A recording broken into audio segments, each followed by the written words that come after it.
Okay. Here we go. Here we go. Welcome, one and all. Thank you for joining me this evening.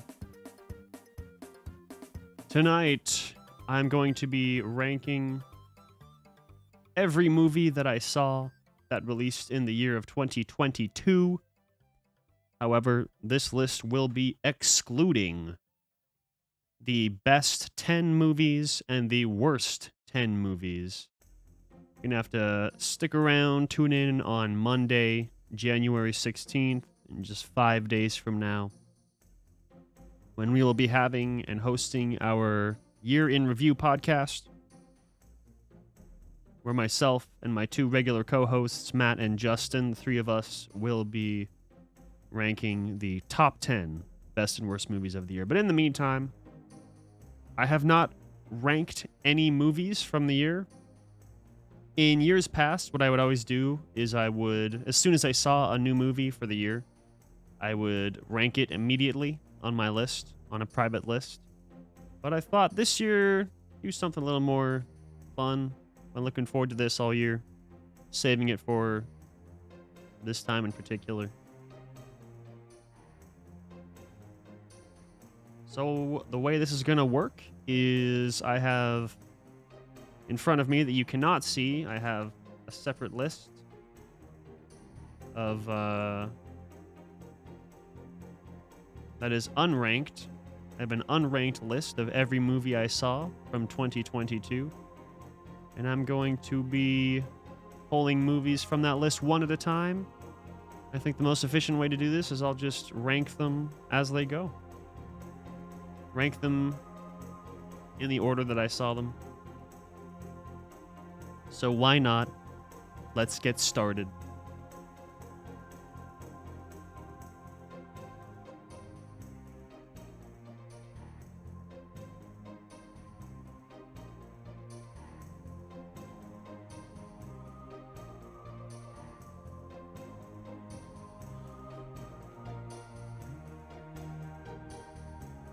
The first movie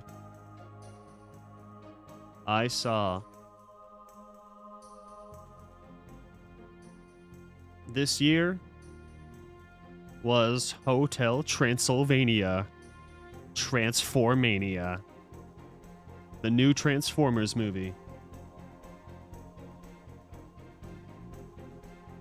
Not gonna lie, was pretty mediocre.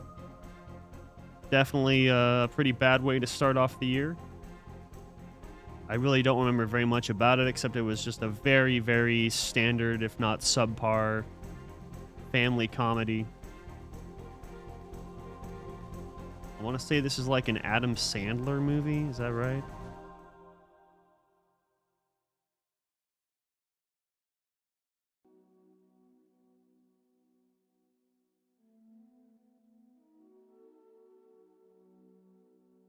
Andy Samberg, Jim Gaffigan, Selena Gomez, Steve Buscemi, Molly Shannon. We got some decent names in this thing, but yeah, it was pretty shit. Second movie I saw this year was Gold. This movie was pretty cool, all things considered. I really expected to hate it. I want to say this is a movie that was just kind of dumped onto streaming services. It didn't have much marketing, if anything.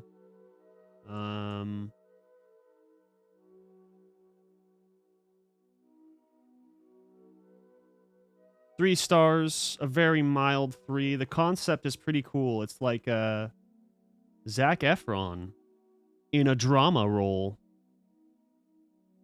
And he and this other guy go out into the middle of the desert.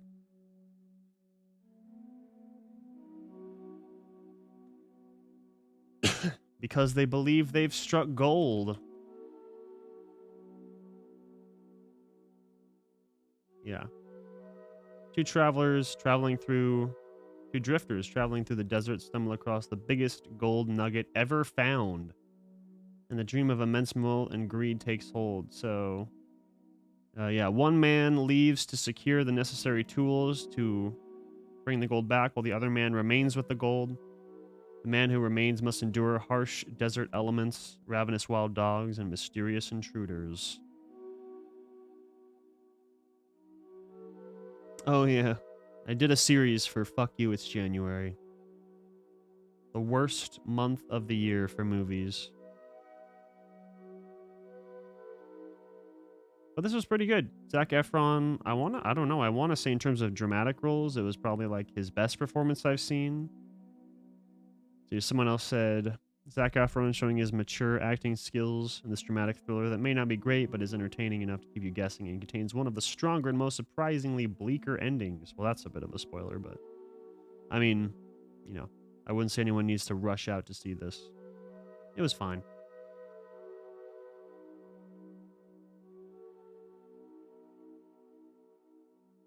The third movie I saw from 2022, The 355.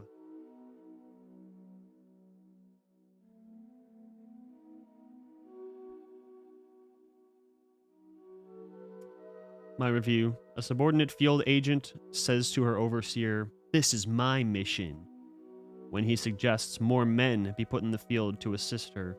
Her ego gets in the way, and her boss replies, "You're good at everything except taking orders. You must learn to be a team player." Yeah, it's one of those scripts. Oh, by the way, did you notice? Every lead character is a woman? Pretty cool, right?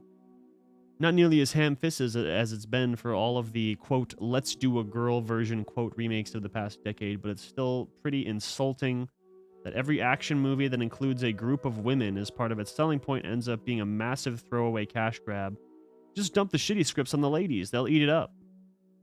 Sebastian Stan is an utterly boring, horrific waste of screen time. Jessica Chastain is trying so hard, but delivers the worst performance of anyone. Lupita is wonderful as always, that is, during the few brief moments that she's actually allotted interesting character development. She was also the only one who really stood out as sufficiently badass while wielding a rifle. So this is just a very exceptionally cliche, painfully cliche, rip-off of James Bond or Mission Impossible. Without good script nor tight direction. Yes, exactly. So just incredibly, incredibly generic. And it is a shame because there's a really great cast here. At least the four leads: Jessica Chastain, Lupita Nyong'o, Penelope Cruz, Diane Kruger. I'm not as familiar with Diane Kruger. Wait, what has she done? Oh, yeah, okay. Yeah, so maybe not Diane Kruger, but the other three were great. Or are great. They are not great in this. So the 355, I enjoyed it more than Hotel Transylvania, but it's not saying much.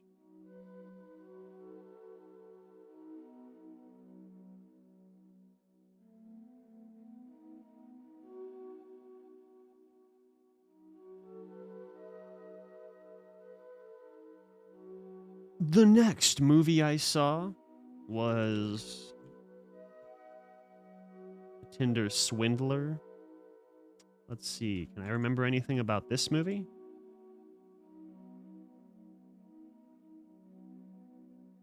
Posing as a wealthy, jet-setting diamond mogul and an Israeli con man, wooed women online, then conned them out of millions of dollars. Now some villains plan for payback.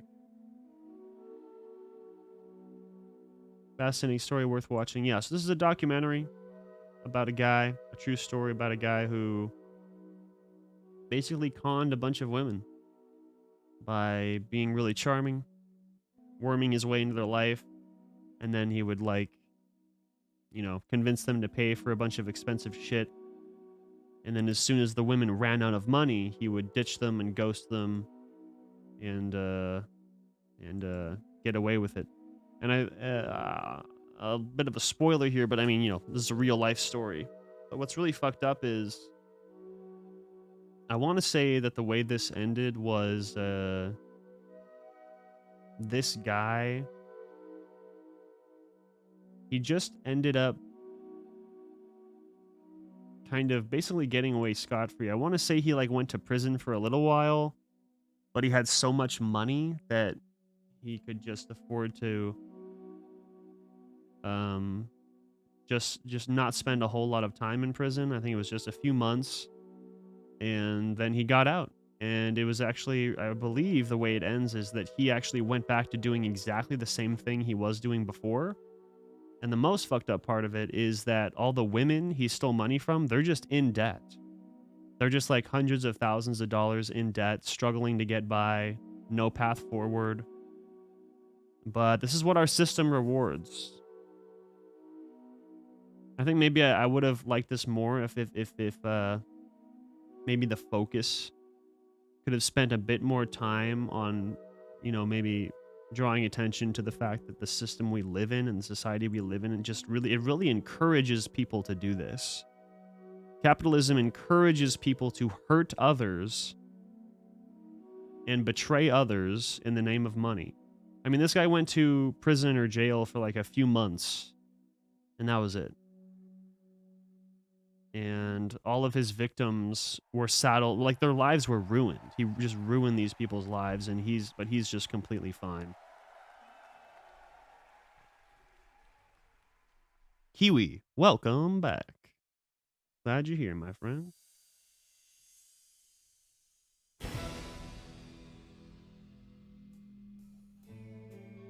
But yeah, it was good. I'll say I'll put it at the top of these 4 so far. Next movie I saw that I remember absolutely nothing about, Home Team. It's a really dumbass cliche football movie. Holy shit, Taylor Lautner is in this? I didn't remember that at all. Oh yeah, he's like, I bet you can't guess the premise based on this poster alone. If you guessed that this guy's a wacky coach with more heart, and that this guy is a more serious coach and who plays by the rules, well, that's right.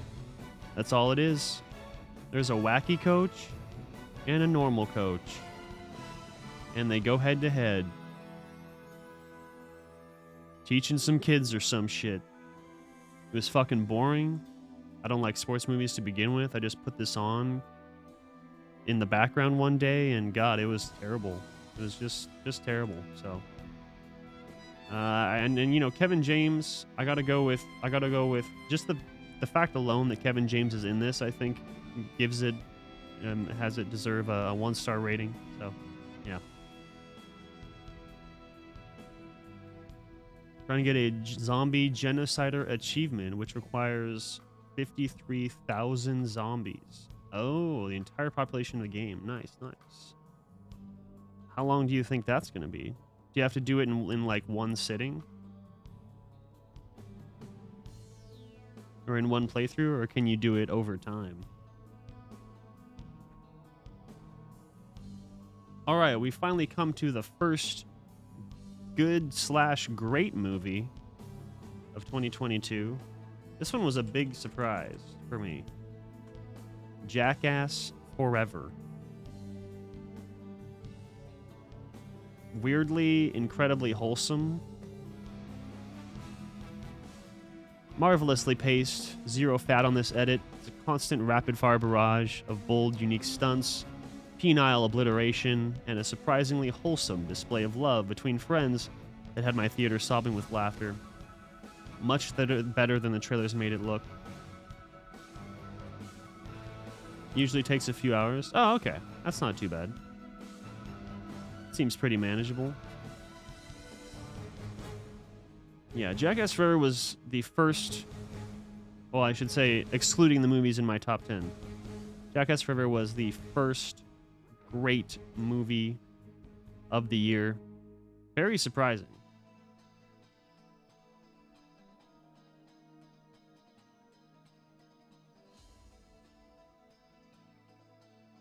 Like the most surprising part about it is that it's, I mean, you know what to expect going into a Jackass movie. There's going to be stunts, there's going to be laughs, there's going to be some crazy shit going on, there's going to be some nudity. Welcome back, Riz. How you doing this evening? But the most surprising part of this, Jackass Forever, is that it is, like, genuinely, like, incredibly wholesome. The bond between all of these guys, the crew, the performers, the new guys, they bring in a bunch of new guys as well, some younger people who I wasn't familiar with, but they do a pretty good job.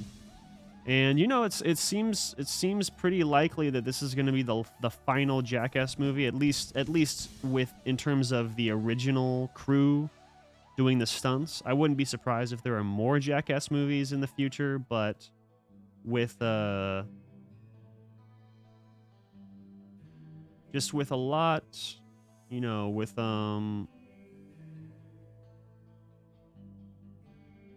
the younger people taking hold, and maybe I think maybe the older people would stick around, but they would just like host stuff and come up with ideas and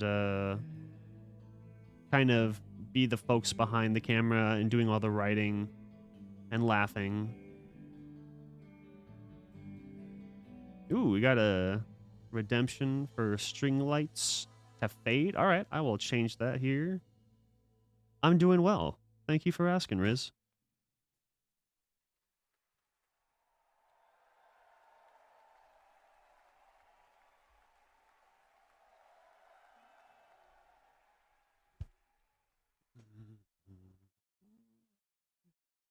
But yeah, the biggest takeaway I think is worth bringing up about Jackass Forever is that it was weirdly wholesome. Like, it was really about, it seemed like for these guys, it was really about this series coming to an end and their crazy exploits coming to an end and what it means to them, and just the fact that it's been a source of friendship and love between all of them in a very surprising way. So, good stuff. The next movie I saw was another piece of shit called Marry Me. An excessively powerful capitalist throws around her wealth so she can ignore regular people problems and absorb the life she desires. I tried to hate this, but J-Lo and Owen are skilled enough at delivering a believable, heartfelt performance that they will carry a shitty script. Too long, too cliche, but our leads are worth watching if you're in the mood for a very standard romance movie.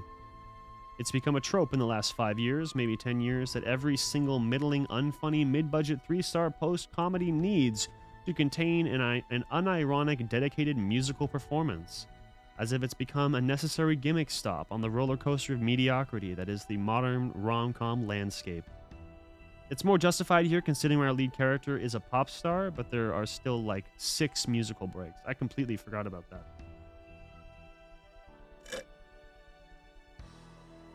Fuck, this guy gave it 5 stars. A movie about how Jimmy Fallon is the embodiment of evil. I don't remember anything about Jimmy Fallon. Also, a direct reaction to the fact Lopez didn't get an Oscar nomination for Hustlers. That's true. Hustlers is a great fucking movie. Great movie. Genuinely romantic and well-crafted? Nah. I could have lived in this world with these characters forever? Nah.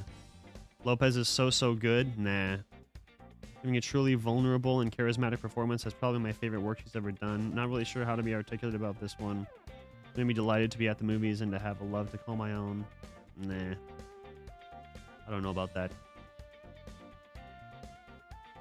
Just a very standard nothing movie about 2 people who fall in love and get married.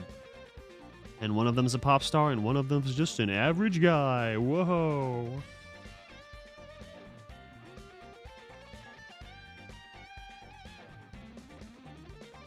Next movie was Scream 2022. You know, I'm just not sure I really understand the appeal of this series. I saw the first ones when I was a teenager, when they were more new and like some of them were still coming out, I want to say around that time. But overall, just really average. Just a really bland 3-star movie. Okay performances. I don't remember anything about it at all, so I can't say it was really worth seeing.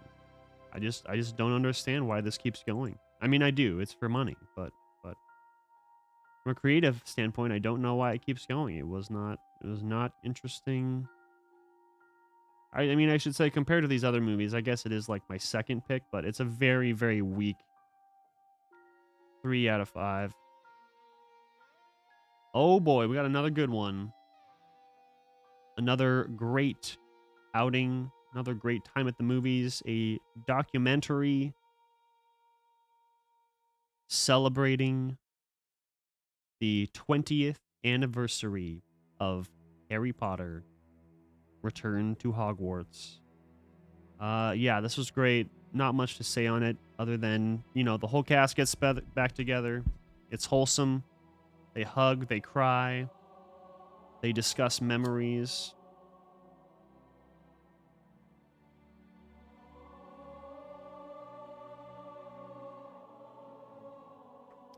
And yeah, it was a fun time.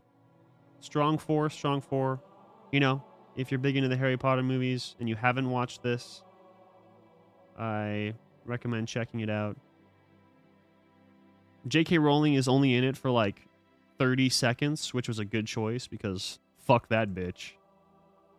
Man, she's really just gone full mega turf, embracing her bigoted ideologies. But I will say, in regards to that specifically, I don't think people should allow one person's bigotry to dominate how they feel about an entire franchise, because the main cast are all, you know, very pro trans rights, just pro being open, good-minded, good-natured people who accept everyone. So, you know, anytime you think about like, fuck J.K. Rowling, I don't want to watch something that she was involved in, just remember that you're you know, at the same time you're also supporting Daniel Radcliffe, Rupert Grint, Emma Watson, and you know, you're also supporting like the cinematographers who worked on the franchise. You're supporting the crew, the lighting people, the technicians, the audio people, the editors, the producers. Maybe not so much, because producers can be pretty shitty, but got a bad track record. But yeah, this was great. Beautiful time, very wholesome.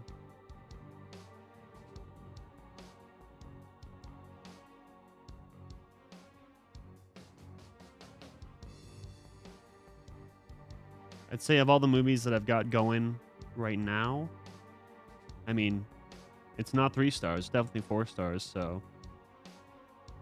I don't know, I think I might put it there. And I don't know, I wouldn't say the Harry Potter anniversary necessarily like fully, it doesn't really fully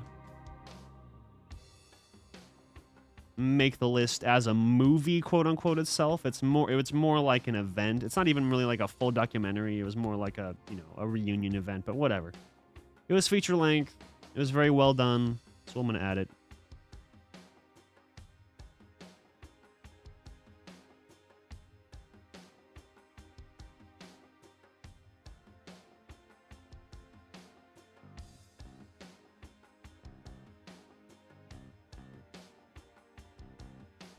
Next movie I saw,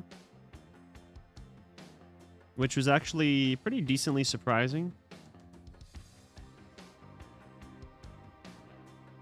That's gonna be I Want You Back. It's a romance, a rom-com. I think it's like about two people who get broken up with at the start of the movie, and they both from afar, or I think they both try. It's like they both try to plot with each other to get back with their respective partners. Like one of the guy helps the girl try to get back with her partner, and the girl helps the guy try to get back with his partner, previous partner. And it was good. Charlie Day, very surprising. Charlie Day was a very surprising performance. I mean, I knew he'd be good, but I've only really seen him in like Always Sunny and Pacific Rim. Or was it Pacific Rim? Where he's the scientist guy? Why do I feel like I'm thinking of a different movie? No, I think it was. Yeah, he's like the scientist guy in Pacific Rim, isn't that right? But yeah, this was good. It's a good, cute, wholesome movie. I'm really not into rom-coms usually, but they're both really great comedic performers. So if you like either of these actors, I think you should check it out. Held my attention surprisingly well for being just short of 2 hours. Yeah, it's pretty long for a rom-com. None of it is hilarious, and frankly, I don't know that I laughed out loud once, but it's a cozy, competent level of comedy that's just entertaining enough to be worth a watch. It's exactly as generic as you expect, but the whole project is adeptly carried by our two leads, who never once oversell the delivery or engage in excessive improv. Charlie Day's casting came off as obviously misplaced when I saw him, when I saw he was in this, but damn, he's a great actor. Lots of range. Yeah, Charlie Day gets the job done.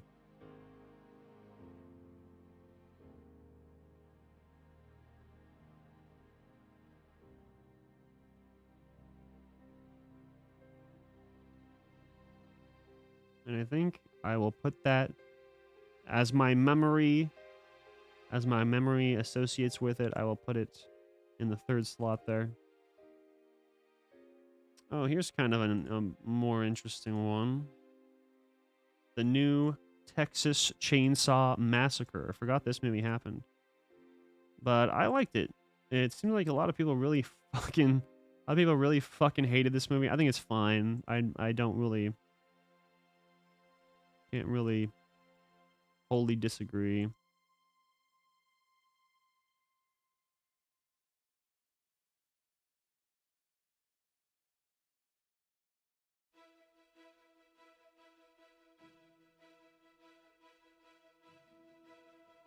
Seems to carry a bizarre, utterly ignorant, misinformed.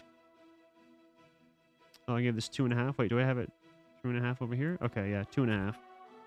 Seems to carry a bizarre, utterly ignorant, misinformed, unnecessary libertarian viewpoint that loudly pervades the first act. What a surprise coming from a couple of successful established Hollywood writers.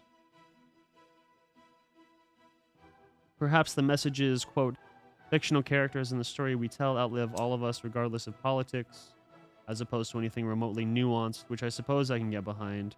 But that's me being as gracious as possible. In fairness, though, the kills are fun, there's some nice cinematography throughout, and the script does a decent job of shattering a few slasher movie tropes. This is the weakest of Alvarez and Sayagu's? Uh-oh, I don't know how to say that name. Sayag? Mainstream outings thus far, but horror fans will still have a good time. I'm also extremely appreciative for its forgiving runtime. Thank fuck this wasn't 2 hours long. Random degree of separation fun fact about this movie. Elsie Fisher stars in this alongside Mark Burnham. Elsie Fisher's breakout hit 8th Grade was directed by Bo Burnham. There's an amazing setup for a joke in there somewhere. I'm way too drunk to come up with it right now.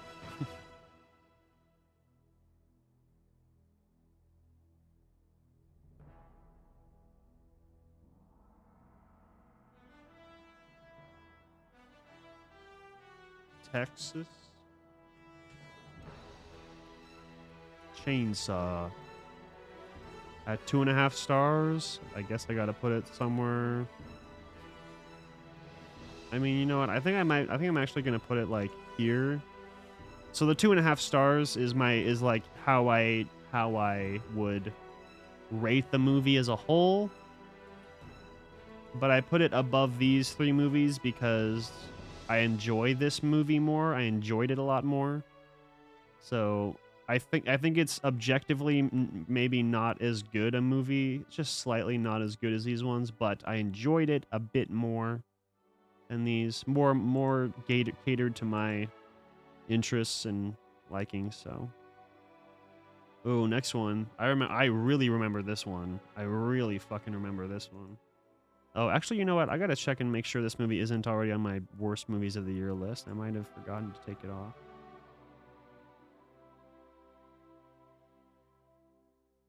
Oh, no, it's not. It was for a while, though. This movie was on... Yeah, so this movie was on my worst movies of the year list for quite a while.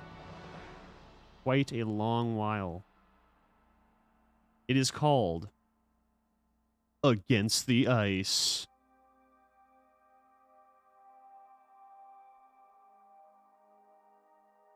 This movie is, I describe it as The Lighthouse with snow, but boring and really ugly. And then the core conflict ends with embarrassing abruptness. Yeah, just egregiously boring. In 1909, here's the plot. Two explorers fight to survive after they've been left behind while on a Denmark expedition in ice-covered Greenland. I want to say the main guy is also like a producer. Yep. Or, oh shit, he wrote it. Oh man, that sucks, dude. Why did you do that? Yeah, so Nikolaj Coster-Waldau, also known as Jaime Lannister from Game of Thrones. He wrote this movie and... Oh, wait. Oh, he did produce it. It's right there. I thought this was actors. Never mind. There's the producers. Yeah, so Nikolaj wrote this movie, produced it, and starred in it. And God, I mean, it has to have been a passion project for him, but his passion was just... was fucking razor thin.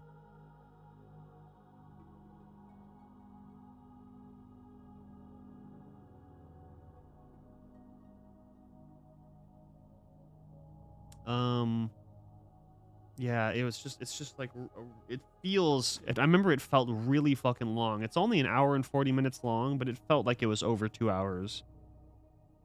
Just really, really flat and boring. It's you know, it's like a survival movie, survival against nature, and that's it. It's the most basic, standard, uninspired, just beginner's essay. It's like someone took a very basic essay about this event,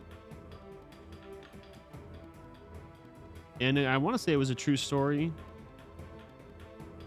Too lazy to look it up, but I think it might have been a true story about like people trying to discover Greenland, or like discover a segment of Greenland that had not been explored before the Americans do, or something like that, or the British colonists. I can't remember who it was, but yeah, just so fucking flat and boring. Nothing interesting about it at all.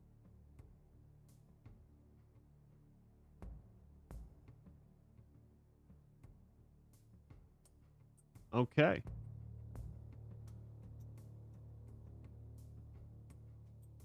Against the Ice. I think I'm gonna put it there. Actually, I don't know. I think, yeah. Performances were okay, so I guess that's why I gave it 2 stars. Like, it wasn't actively bad or actively terrible, but it was just so nothing. Just one of the most nothing movies I've ever seen.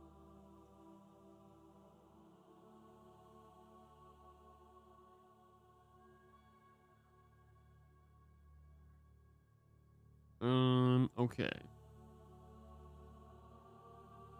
Next up, we have a movie called Fresh. Frustrated by scrolling dating apps, only to end up on lame, tedious dates, Noah takes a chance by giving her number to the awkwardly charming Steve after a produce section meet cute at the grocery store. And then it turns out he's a cannibal, I think. Pretty sure that's what happened. I'll look it up to make sure.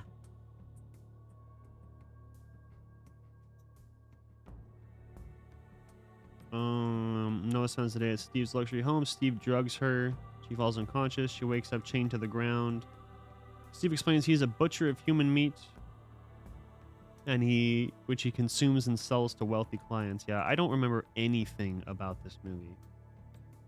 Seemed like I'm a little bit in the minority on this one. Actually, you know what? I'm gonna do this. I really, really do not understand why people like Sebastian Stan. I think he's like the worst part of the MCU. There's no personality, flat, emotionless, bland. So, yeah, I don't know. There was just not really anything to this one. Not really anything to it.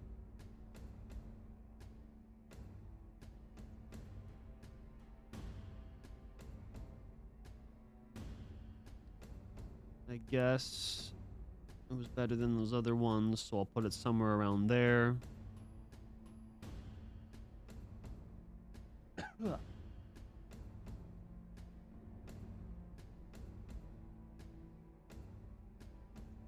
Next up, we have The Atom Project.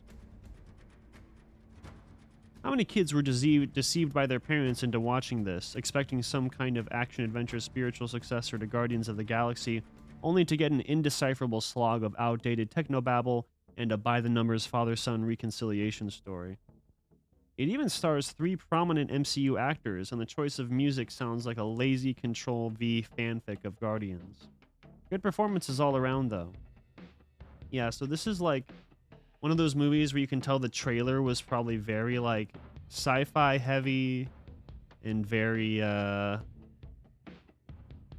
flashy, showing special effects and lasers and spaceships, and it's also, you're the main actor, the lead character is a little kid.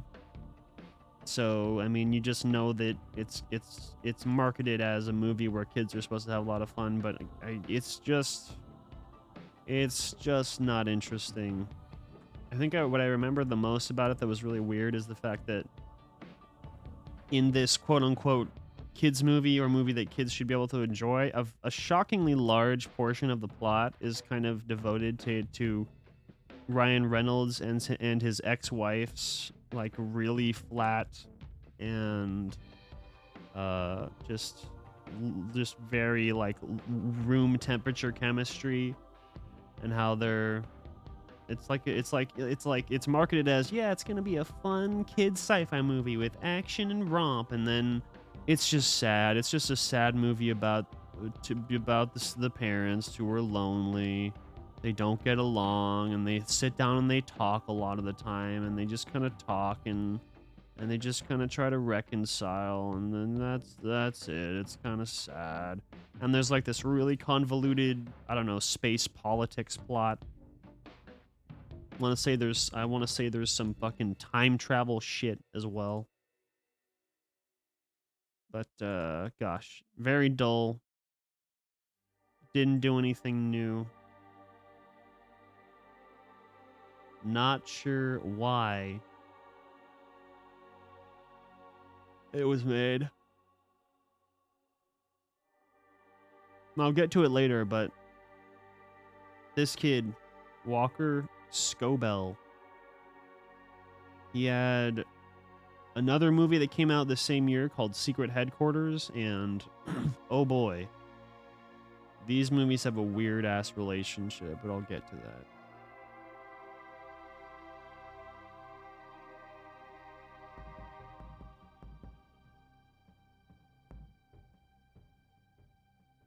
The Atom Project, probably right about there.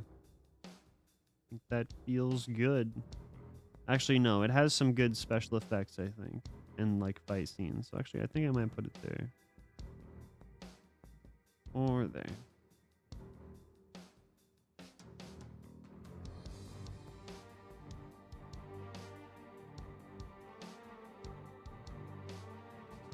Okay. Another movie that I was definitely in the minority on.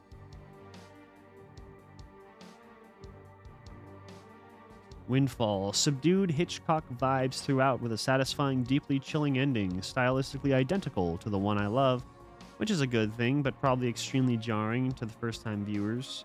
These two movies draw you in like a coy snake, encouraging the audience to make confident assumptions about what's to unravel, only for several rug pulls to obliterate our expectations in dazzling fashion. Jesse Plemons demonstrates steadily increasing dramatic range. His character experiences unique catharses and frustrations not seen in prior performances. Yeah, so that's good. It's good. I quite like it. I understand why other people did not like it.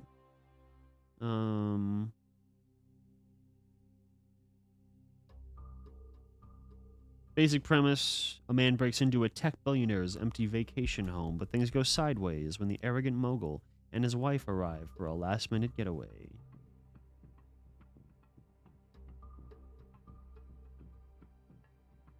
And, you know, things go wrong. It's kind of like got a bit of a funny, just a funny situation to it. Jason Segal's character, or is it Segel? I think it's Segel. Jason Segal's character. He's the guy who breaks into the tech billionaire's home and his wife's home, and he takes them hostage, but he like doesn't. Or actually, no, yeah. He doesn't take. It was not part of his plan to take them hostage. I forgot about that. His plan was just to break in and like steal some shit and then leave. But the owners of the home came there and they caught him in the act, and so he pulls out a gun and he's like, "You guys are gonna stay here and do what I say." And they ended up just kind of having like philosophical conversations, discussions about state of the world, philosophizing on money and power and billionaires having too much control over individual billionaires, I should say, having too much control over how everything in our society is run. So yeah, it's good stuff. Attilion. Greetings, welcome back. I'm doing well. And how are you today?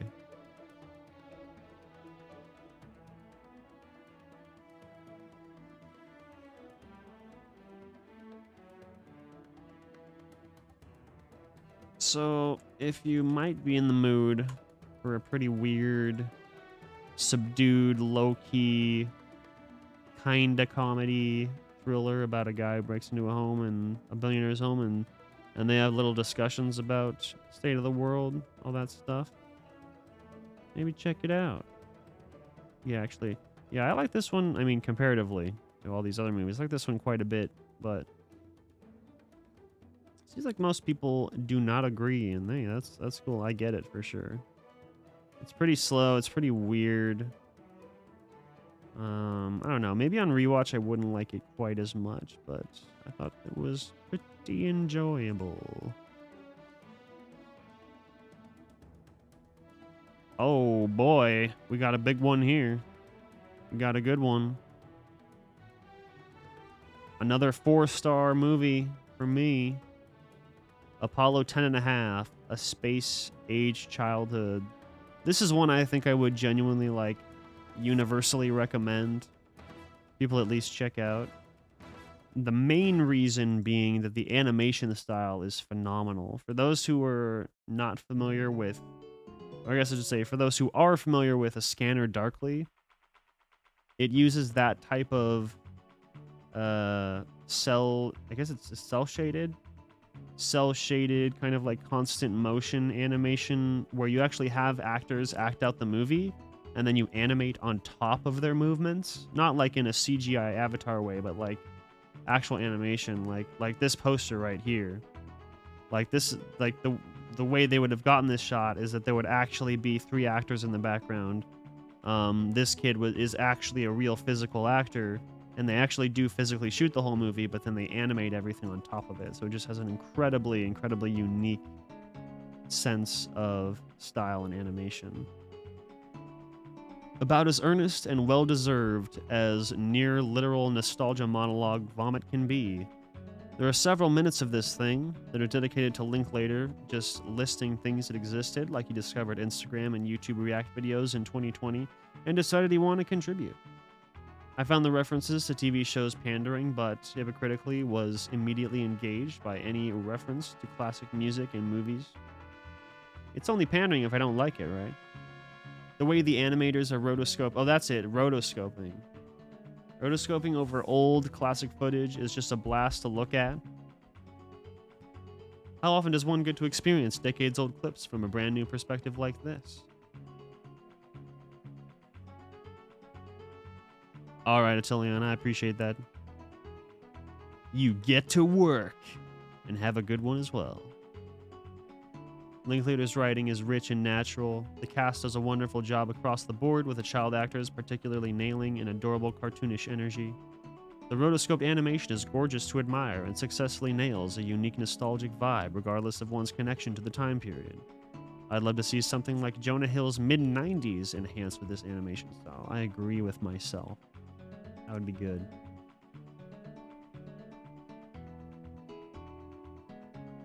For Zuck's sake, please let this beat out Disney for Best Animated Picture in 2023. Any scenes showcasing the shuttle or outer space are drop-dead stunning as they lovingly store in amber Linklater's unbridled, gleeful adoration for the space age. Good stuff. Good stuff. If you want to watch an animated movie for adults that is wholesome, I guess more it could be for families, but it's not really a kids movie, I would say. It's really just 100% a fucking it's really just a Richard Linklater just being incredibly nostalgic for the things he loves. And yeah, it's good. It's a good time. I'm going in second place right now. Actually, I think I'm gonna go to first place. I don't know. I feel weird about the Return to Hogwarts thing being on here since it's just like a special. It isn't really like a movie, you know. But I don't know. It barely qualifies as a documentary. No, I'm gonna put. Actually, you know what? I'm gonna do this because in terms of rewatch value, I think the Hogwarts one has the least amount of rewatch value in these. So I'm gonna, yeah, I'll do that. That sounds good, actually.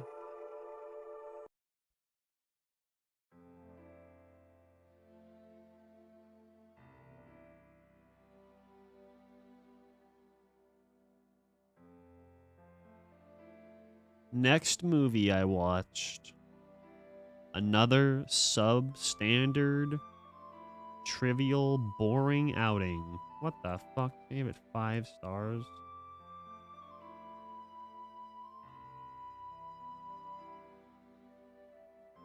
Strict adherence to routine, relentless repetitions over facts, and the way things need to be whenever something goes against plan. Her usage of noise-canceling headphones and struggles with sudden noises, even the difficulty of leaving the controlled environment following a traumatic incident. There is no unnecessary exploitation of her ticks by either Kravitz or Soderbergh. Oh, damn, Soderbergh did this. I forgot that. Yeah, I just don't. I mean, I don't disagree with this review. That this character might have been autistic. Yeah, I mean, yeah, I can see that. That's pretty cool for the representation side of it.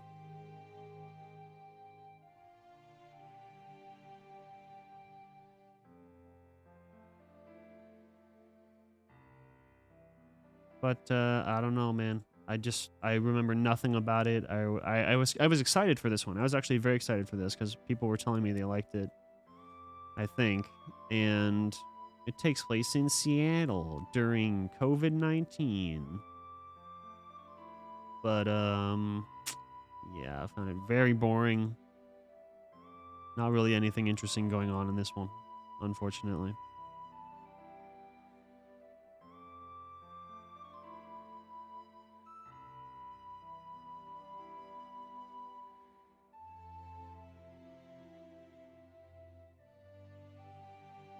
I'm gonna put this right about there, I guess.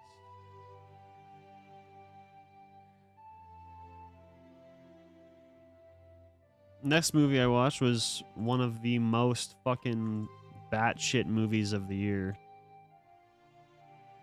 if not the last decade. That is Ambulance from Michael Bay. Going into this, I figured Michael Bay couldn't possibly take his absurdist propagandist melodrama any farther than he has before. And then 5 minutes into the movie, he shows a 7-year-old girl who has been impaled on a metal rod. And I mean, they really show it. What a psycho. Gotta love him. Pretty amazing how he managed to resurrect one of Gyllenhaal's most classic characters, Danny Dorco. No, but seriously, Jake is unhinged here. This might be one of his worst performances, but thankfully bad acting in a Bay flick can a lot of the time be so bad it circles back around to brilliant. Bay's characters are universally screaming archetypes. It's pretty bizarre how he hasn't written a single screenplay, and yet the quality of both the dialogue and actors' line deliveries carry an eerie sameness across his filmography. No matter whose script he directs, Bay's style and insatiable thirst for cringy improv one-liners supersedes and often erases any of the original writer's personality. Every single Michael Bay directed film sounds, feels, and performs like it was also written by Michael Bay. The tone is way too consistent, and yet he doesn't write. Fascinating. This one was a fun romp for the first half, but goddamn, gets tiring being locked in that close-up shaky cam perspective inside an ambulance barreling down the freeway at 65 miles per hour as every character continually yells at the top of their voice. Bay does attribute his classically cheesy low-angle hero shot to a battered but triumphant EMT as she walks away from a job well done, and that was actually very sweet to behold. It's refreshing that for once the central heroic figure in Bay Flick is just a regular person with an important job. I mean, I would say in retrospect of my review, that's not very true, is it? I'm getting... I mean, yeah, I mean, I guess I would say his movies do tend to have protagonists that are quote unquote, they're supposedly just regular people, you know, everyday heroes, that type of thing, but that also includes like soldiers, cops, like, you know, mining people, so people with very specific jobs and positions of power, especially for like these two. And the Transformers movie, I don't know, it does the Shia LaBeouf / Mark Wahlberg character, do they actually do anything of importance or note, or are they just kind of existing?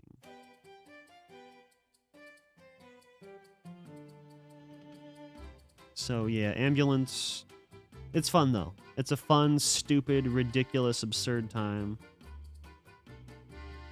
I think in terms of enjoyment, I'm gonna put it up here.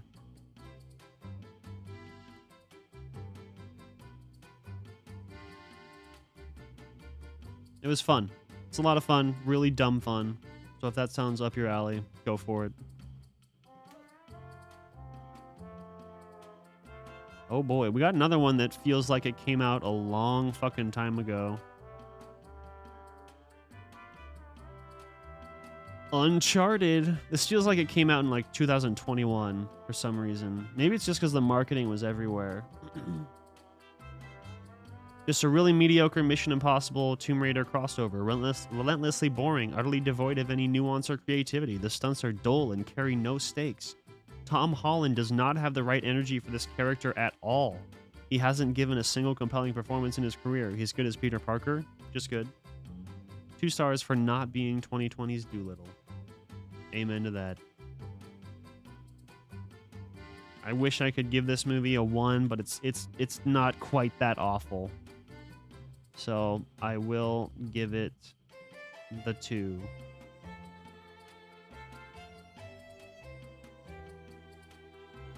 Gaming, Gator Nader, welcome back to the show.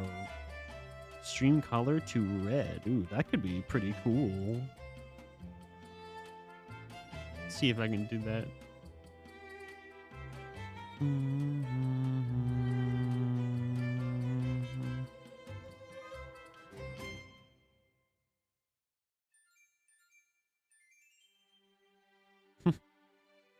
There's so many colors on the string lights. I don't think it's gonna work.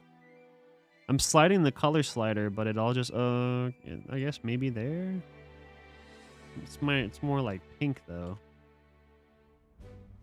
What is going on, Mr. Gator Nader?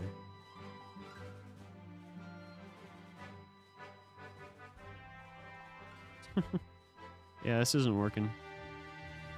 Because there's too many colors. It's kind of pinkish now, I guess. It's as close as I can get it. Yeah, just vibing, just vibing. That's fucking tight.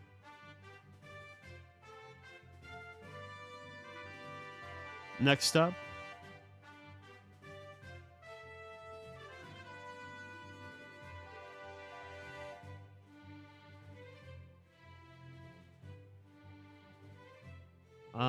Another nice, pleasant surprise.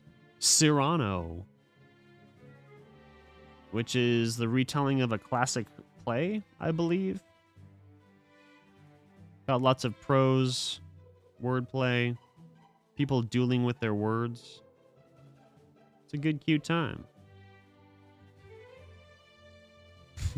Every TF2 song has the same bass line? What the fuck? Were they really that lazy? How could they get away with that? Peter Dinklage is great. Actually, he's fantastic. Despite the script containing its hefty share of poorly phrased prose and characters stoically delivering elementary dialogue, he makes for a wonderful, romantic leading man. Across the board, the cast does a pretty great job. The choreography is impressive to behold, and the sets Serrano inhabits are at times awe-inspiring. Dinklage's chemistry with Haley Bennett is palpable and tender, although the mediocre live audio mix can distract from their great relationship. I hate this soft, washed-out, semi-sepia tone early 90s made-for-TV filter that's plopped over almost all the scenes, providing a sleepy lull to the frame.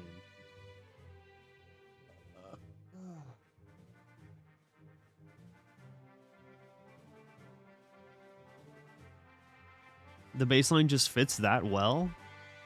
Damn. I guess that's impressive, but it sounds like it's lazy at the same time.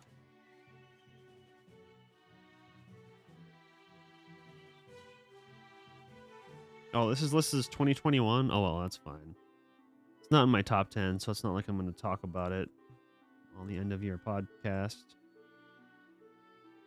I'm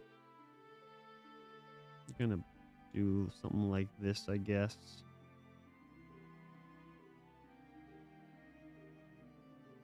Next up, another big one of the most popular movies of the year. Everything Everywhere All at Once. Just won some Golden Globes the other night. It's one of the, I want to say it's the best reviewed movie of the year on Letterboxd, if not like top 3. But yeah, honestly, I don't have a review for this one because I think everyone in the world just covered it so well. The performances are wonderful. The concept is very thoughtful and original. I mean, you know, definitely got some Matrix ripoff in there, but then again, the Matrix was a ripoff of a lot of Eastern culture stories and movies from Eastern culture, so... The choreography was really wonderful. And I definitely remember being very profoundly affected by the way the story went in the movie. So, yeah, it's a beautiful film. It's just not quite my thing, I would say, is why it's like a 4 instead of a 4.5 or a 5. Not quite my thing. I think I found a lot of like this middle section, when I think back on it, a lot of the stuff with like the villain character, like the performance was wonderful by the young woman. I think it's Stephanie Sue?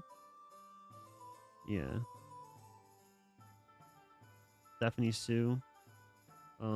She's really great, but I found the character maybe just a bit I don't know, underdeveloped. I thought the whole donut thing really clashed with the tone. And on the one hand, you know, they're trying to do a comedy, so it succeeded on that front. Jamie Lee Curtis was really, really wonderful. Also, the fact that we kept getting different versions of her character in alternate universes was pretty fun. So,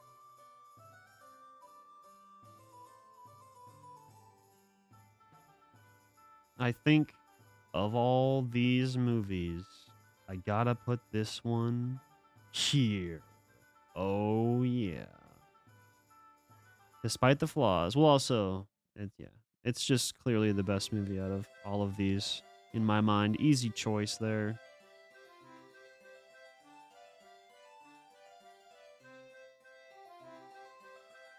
Oh, here we go.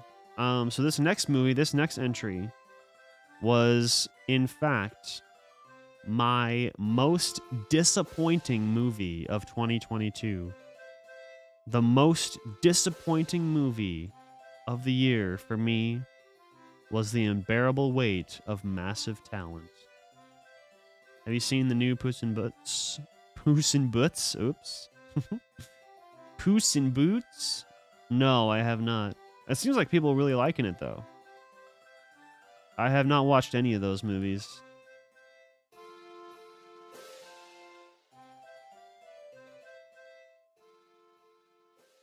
Look at all these 4+ star reviews on this website. It's just people regurgitating the blatant farce that this is supposedly the most Nick Cage that Nick Cage has ever Nick Caged. Casuals. We don't get an inspired Nick Cage performance by any stretch of the imagination, but it's also far from his worst, so it's forgettable. He and Pedro are both as excellent as they could have been considering the material. It's fucking aggravating how aimless and insipid the story is, while it simultaneously holds itself in high esteem. Gormican can't decide whether he wants to fully commit to being absurdist or surrealist, so he does neither, instead opting for a meandering, excessive YouTube sketch, wherein its lead protagonists spend a sizable part of the script debating what their script will be about. Unsuccessful cheeky pomp contained in the dialogue gives the impression Tom Gormican thinks he's written and directed Being John Malkovich in 2022, and I really need him to pull his head out of his ass. Tiffany Haddish is actively bad. Neil Patrick Harris hopefully earned a fat paycheck for his worthless cameo. Every single bad guy is a cardboard cutout. A big disappointment overall.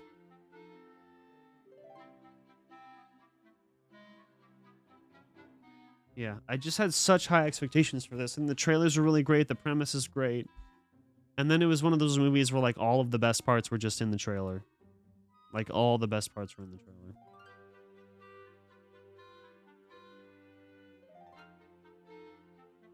Oh, the massive weight of unbearable talent. That's what I did it as. So I'm gonna rank it pretty high, but this is like, this is my enjoyment. Like I enjoyed it. Actually, probably more like there. I enjoyed it more than these movies, but it was so disappointing that I gotta give it a 2, unfortunately. My number 1 most disappointing movie of the year right there. Okay, now we're coming to some more interesting stuff, actually. Everything so far has been, like, really, really fucking bland for the most part.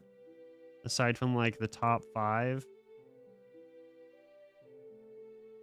The next movie I saw, and this is the order that I saw them in. The next movie is Sonic 2,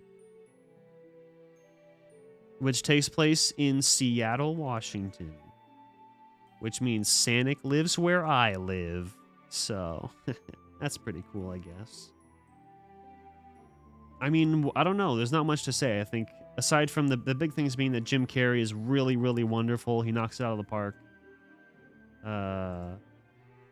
He's genuinely hilarious, has wonderful energy to him. I thought his character was going to be, like, way too obnoxious with the first movie and this movie. And I don't think he is. He's just really committing full on to the character. There weren't very many, like, obnoxious jokes. It wasn't, like, overly sentimental. They had some good action scenes. Sonic himself was, good. Does a good job acting. I'm impressed that they got the real Sonic to act in this movie for them, because he does a great job. It is funny that, like, yeah, it's pretty funny that Ben Schwartz. It's pretty funny because, like, it's a really good casting choice. I'll just say that it's a really good casting choice.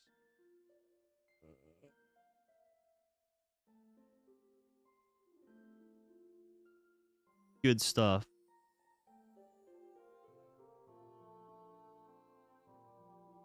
I don't remember anything about what happened with Tails. Oh yeah, Knuckles was in it too. I wrote Sonic Adventure too. Knuckles was in it. He was great. Idris Elba got the voice down, the persona down really easily. They had a fun battle or whatever. It was fun. And then next movie, we're gonna get Shadow, baby. Shadow the Hedgehog. Actually, you know what? I think I might put this, like, here.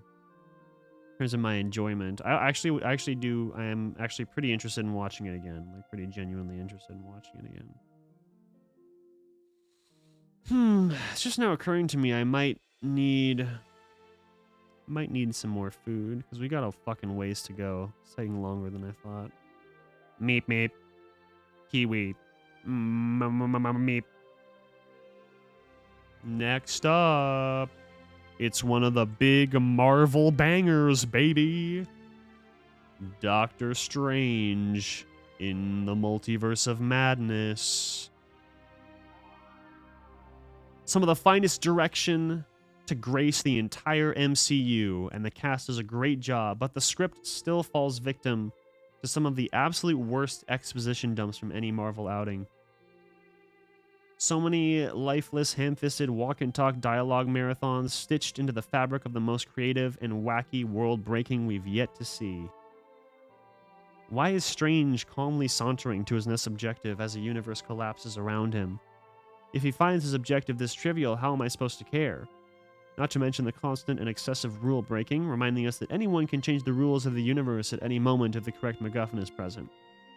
Still, accepting that these flaws are essentially par for the course in a post-Endgame cinematic universe, it's a lot of fun and contains some of the best practical makeup and gore effects from any Marvel flick. So, yeah, very, very fun. Didn't get to watch it. I mean, if you like, if you enjoy the Marvel films in general, you should check it out. What would you say, Kiwi, are what are your favorite Marvel outings that you can remember, if you have any, like top 3?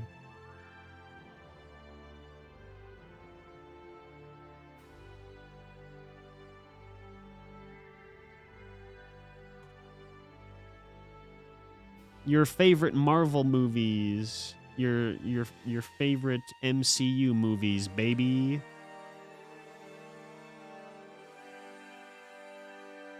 You know what? I don't know. I think no. Let's go. We'll go there. Yeah, your top 3.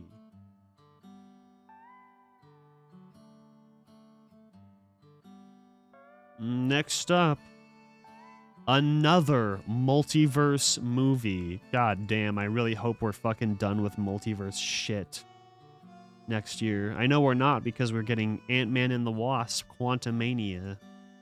God damn it. But in the meantime, this movie was more creative than I thought it would be. It's Chip and Dale Rescue Rangers. I'm a sucker for the 2D animation set against our live-action world. It doesn't look amazing, but it's pretty good, and actually had a fun just admiring the composition. The jokes are passable.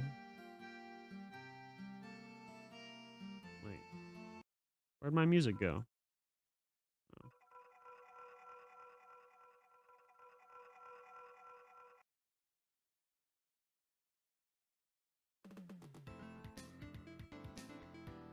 Blade 2, Infinity War, Guardians of the Galaxy. Hell yeah. That's some good shit. I have not seen Blade 2.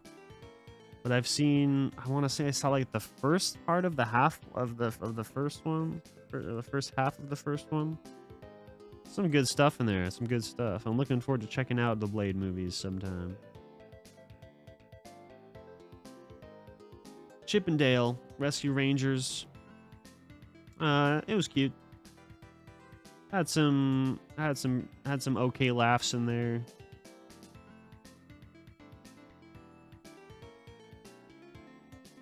It takes place within the, what's it called? What universe is that? The fucking Duck movie? I can't remember.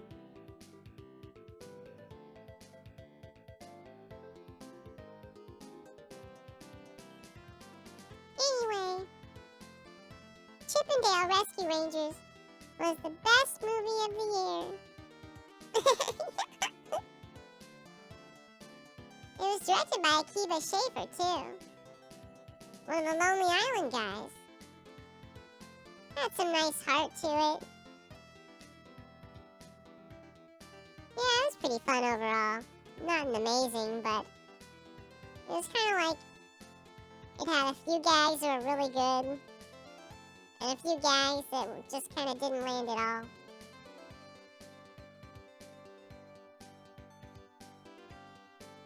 Could have been a lot worse, though, so I liked it.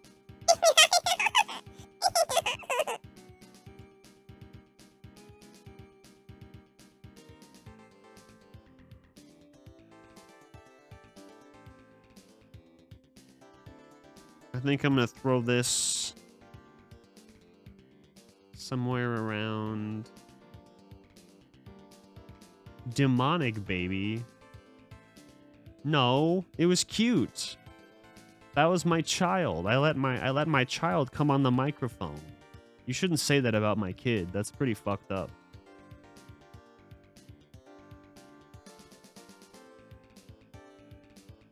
That was my kid. Come on. How could you say that about him?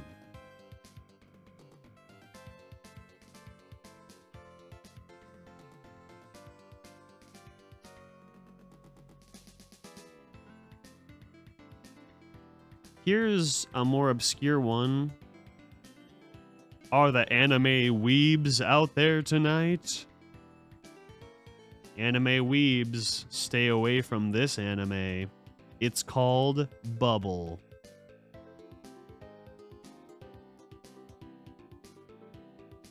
Quote, "You're the prince, I'm the little mermaid." Blunt.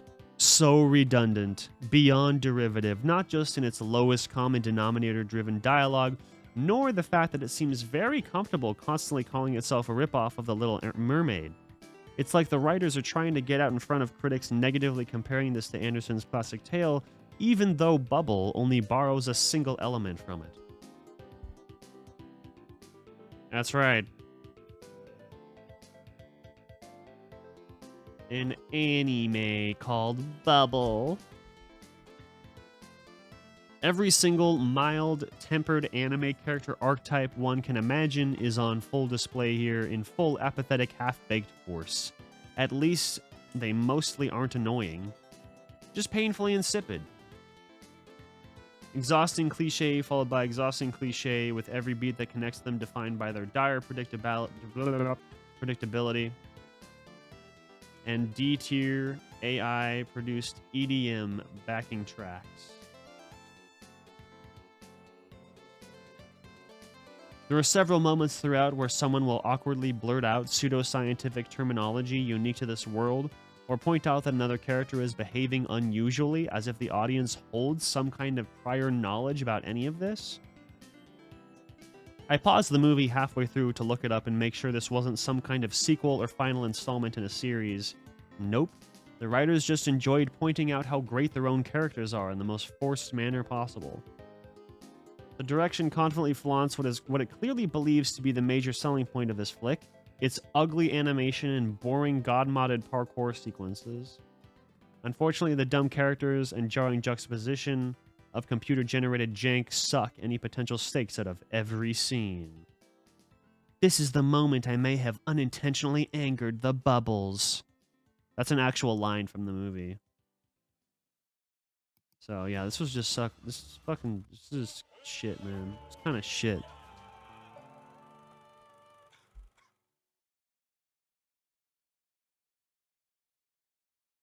Smoke weed every day.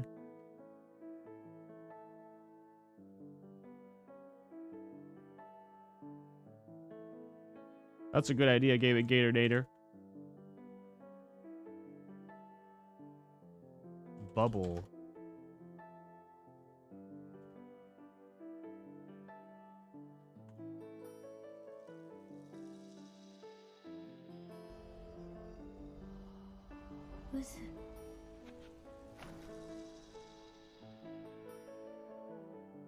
I mean, it doesn't look horrible now.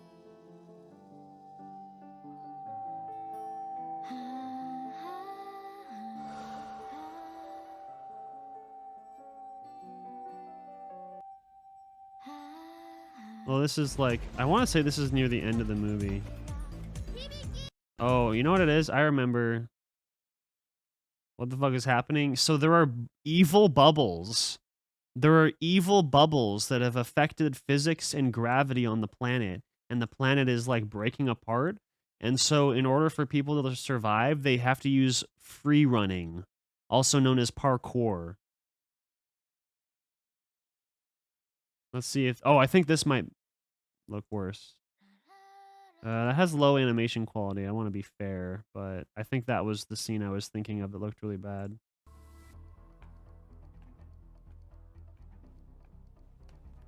I mean, free running is cool. Free running is cool, for sure. But only if... Here, this part. Oh, look at that. Dude, that looks so bad. You're kidding. Hell of a route. He's so fast. That part when the camera was behind him, that looked like shit. Right here.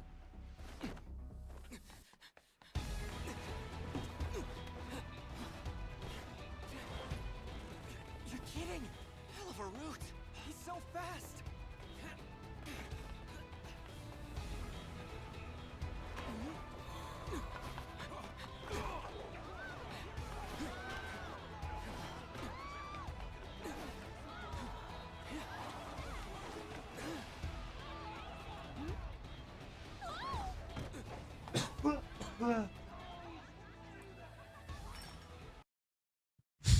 Yeah, it looks like shit. That's right. So, Bubble, I'm gonna put it... Ah, man, I really had a bad time with this movie. I guess I might put it, like, here.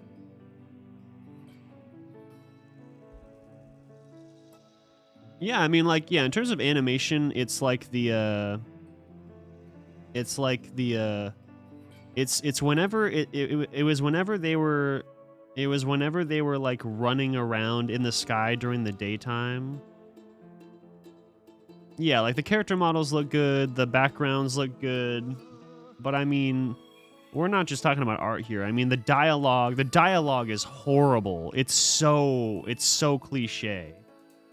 The world building was so bad, just so uninspired, not interesting. And the overall story, just the overall story, like as vague as that can sound, it was just bad and dumb. It was so like, what? Evil bubbles are breaking reality?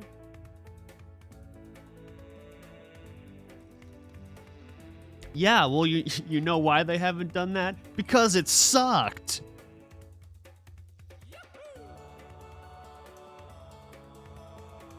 The next movie I watched from the year is called Choose or Die. In pursuit of an unclaimed $125,000 prize, a broke college dropout decides to play an obscure 1980s survival computer game, but the game curses her, and she's faced with dangerous choices and reality-warping challenges. After a series of unexpectedly terrifying moments, she realizes she's no longer playing for money, but her life. Here, I'll show you the trailer for this one a little bit, because it's just such a dumb idea. Choose or die. Congratulations. You are worthy. And remember, reality is cursed.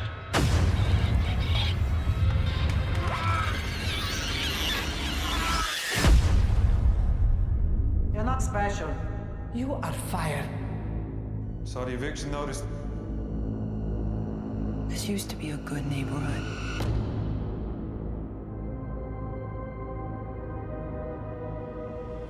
Yeah, shut that shit down. Cursor. Easy. $5,000 prize. There are a ton of unclaimed prizes from retro games. Could be easy money. You know Wilkie's on 37th? Yes, I do. Meet me there tonight at 1:30. It's a date. It's a deal.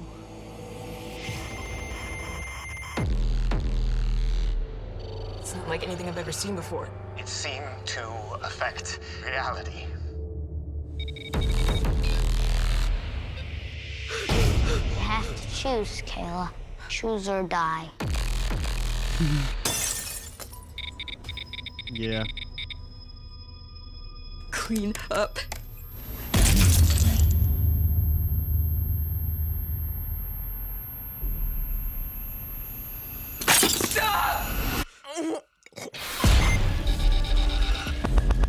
How was he doing that?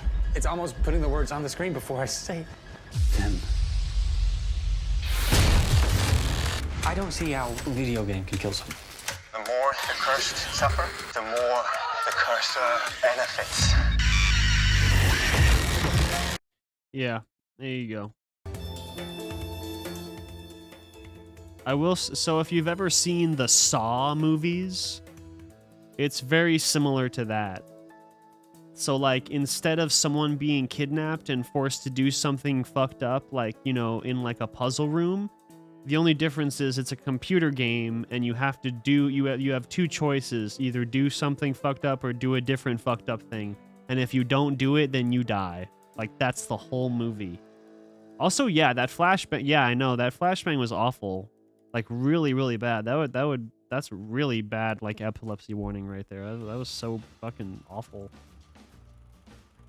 A new Saw installment, but with most of the fat trimmed off, and plenty of creative, silly, and a few genuinely disturbing kill scenarios. Their performances are nothing award-worthy, but they do much better than the standard Netflix international B-movie schlock. One particular harrowing sequence that solely features audio of an actress's voice over a phone left me gleefully sickened. Yeah, so, I mean, I gave it 2.5, so there are parts of it that are fun.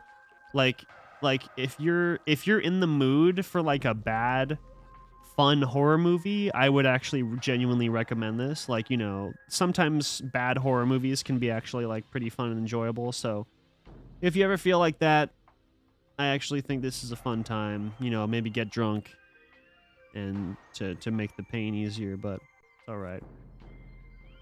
Yeah, I mean, well, there are great Netflix films. It's just that, yeah, there are so many. They're the biggest. I mean, they're the biggest fucking streaming service, so they have nothing to lose. Like, it probably barely costs them any money to put these horrible movies on and fund these movies, and like, even if a very small percentage of their viewership watches them, then they still make a profit back with you know, just watch time, with just gaining more members overall. I mean, I fucking watched it just to check it off my list, but it was shit. It's fun shit though. It's if you like eating shit, you'll like this.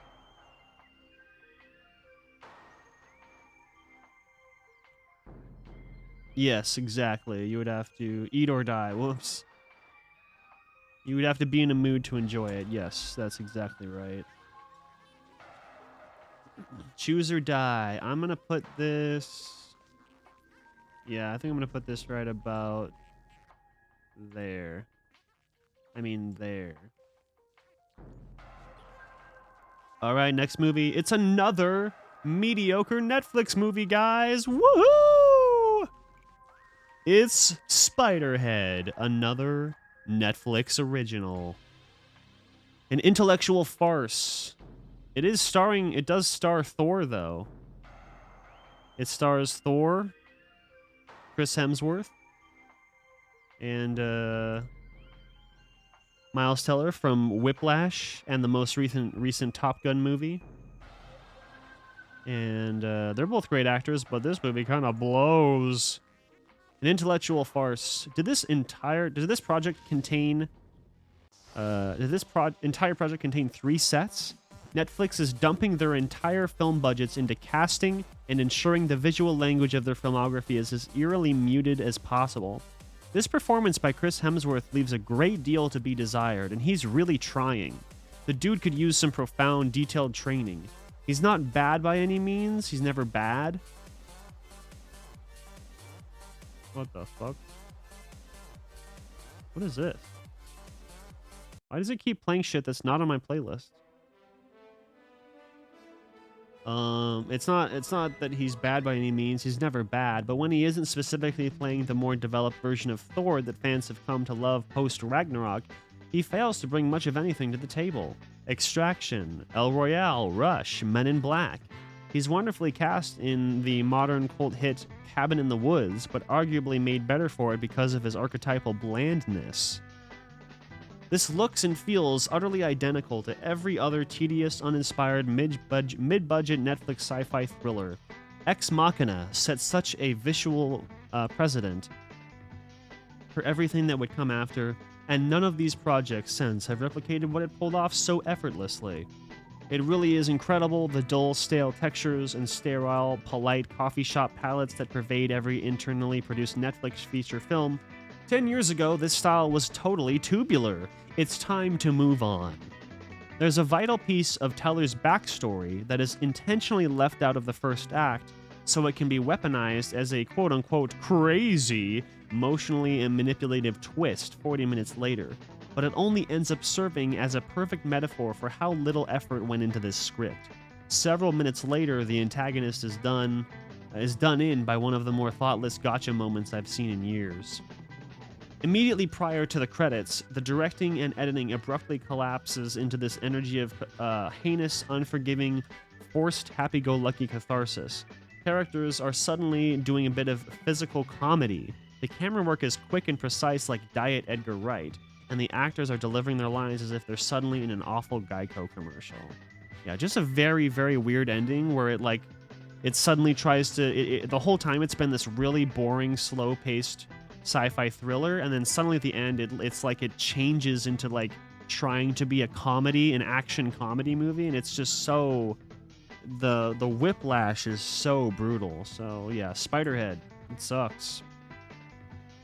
Did you ever watch this one movie where she finds a music box that grants wishes, but when she does, someone dies? That sounds familiar. Music box movie that kills you. Wish Upon. Okay, yeah, I did not see this movie. I don't think I did, but I do remember the trailers for it. I definitely remember the trailers for it. Oh shit, it got fucking terrible reviews, baby! 1.8. Look at these reviews. They're so bad. Yeah, I did not see this one, though. Good thing I didn't, I guess.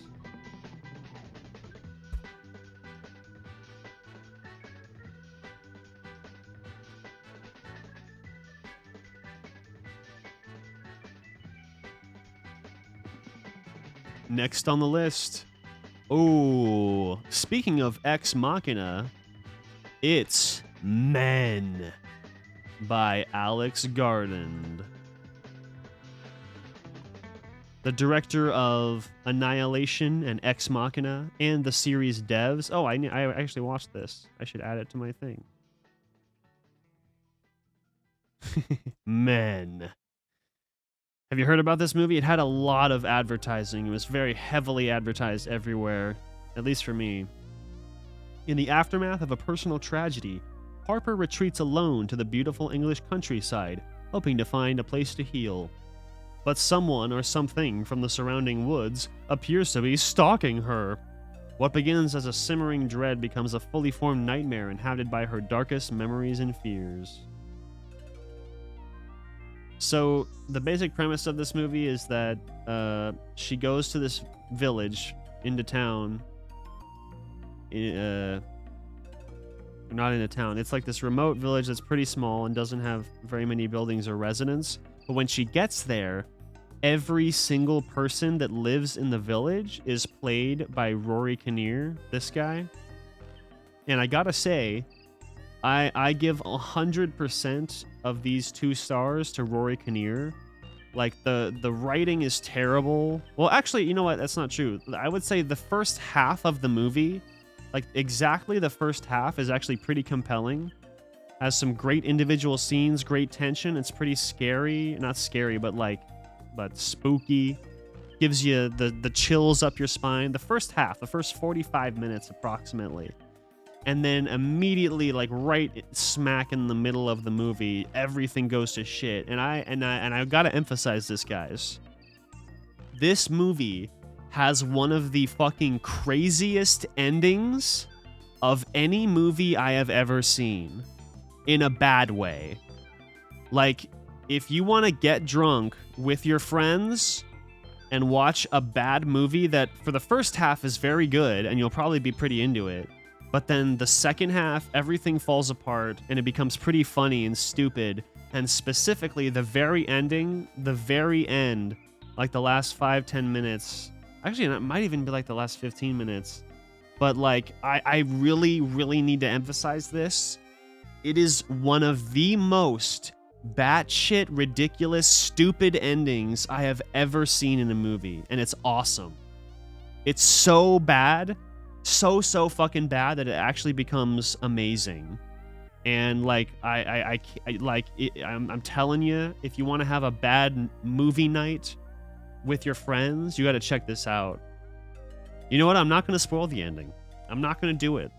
If you want to watch it, you know, go check it out on YouTube, but like you won't, I mean, it won't make much sense anyway, but it's fucking crazy. Like the ending will be a lot more worth it if you watch the whole movie. The writing suddenly has a stroke at almost precisely the halfway mark, and God, it is sudden. 1 hour 40 minutes long, pretty compelling with great tension throughout until the dialogue takes an abrupt nosedive at exactly 49 minutes and 30 seconds. Alex Garland's reputation preceded him and kept me deeply intrigued every step of the way, constantly fascinated as to how this could possibly go so far off the rails as to have warranted the reaction I've seen from Letterboxd this far. And, well, it does indeed go off the rails. Still, I can recommend watching the entire thing solely to bask in Roy Kinnear's glory, mock Alex's writing with a group of friends, and bear witness to one of the most memorable movie endings of the decade, folks. Of the decade.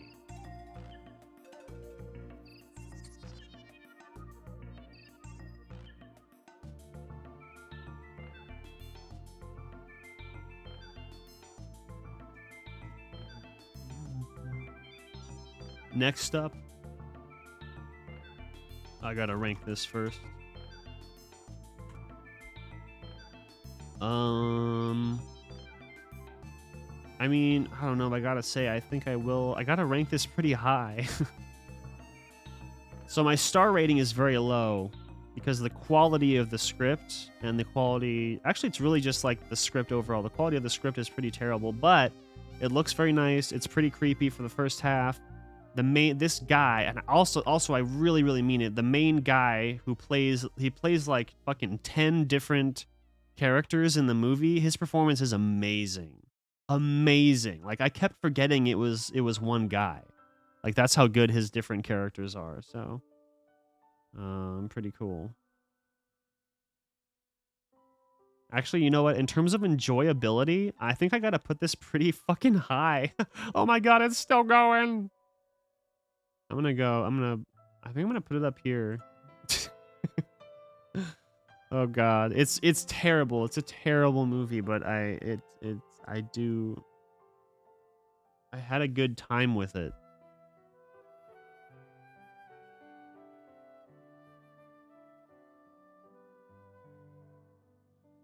No. 1, 2, here we go.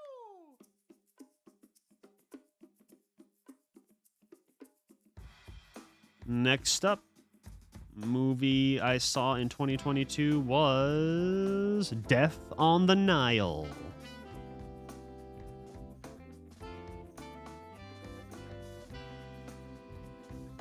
It looks really nice, with great framing, great set design, and fresh, lively color palettes. There's some inspired artsy cinematography throughout, excluding several terrible CG wild animals. Branagh's direction, though, pretty, Branagh's direction, though pretty, is obnoxious, particularly in how his actors' line deliveries feel like they'd play much better on the stage. It's also pompous and over-exaggerated. The man has such a raging pseudo-nostalgic hard-on for everything about this era and region of the world. I can't imagine any of the dialogue has been revised from the original 1937 novel. It comes off as dated and silly. Foreign accents come across like their voice coach utilized the most stereotypical, generic textbook examples, which is one of my biggest acting pet peeves. Gal Gadot still displays very little range and is generally hard to watch during any scenes where she's supposed to portray anything more than quietly charming and doe-eyed.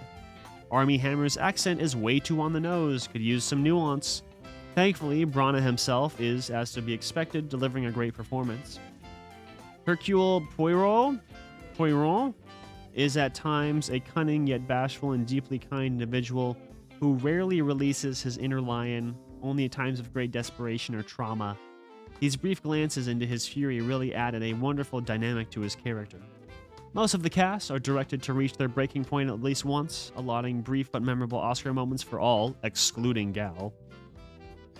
Where the original source material feels outdated today, or excuse me, no, that's right, feels outdated today, Branagh's love for the filmmaking process outshines any incidental faults that come with the territory of remaking a nearly 100-year-old property. Mainly in that, again, almost every shot is very lovely. Ultimately, I'm disappointed I put this off for so long, entirely due to the middling reviews on Letterboxd. If you're really into procedural whodunits, this might end up being one of your favorite movies of the year. So yeah, I would just say in terms of that movie, Death on the Nile. If you're really into murder mystery movies that have like a globe-trotting aspect to it, I think you'll have a good time with this. It's worth it.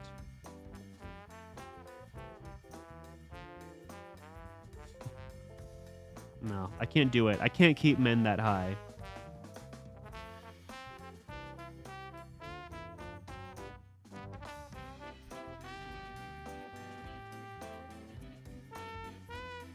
Or can I? Actually, I think maybe there's better.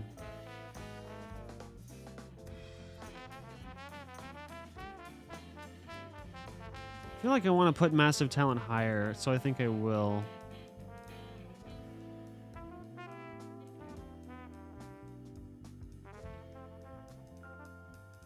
No, I can't do it. I gotta put Men low somewhere down here. I don't know. I don't know. The thing is, you see, the thing is, son, come in here. Son, can you come over here? Come here, son. Come on, get on the mic, okay? You guys want to talk? You want to talk to my followers, little guy? Yeah, that movie was a piece of shit. Massive Talent? It's not even that good. It's so disappointing. But man, where do we put it, Dad? Where should we put men?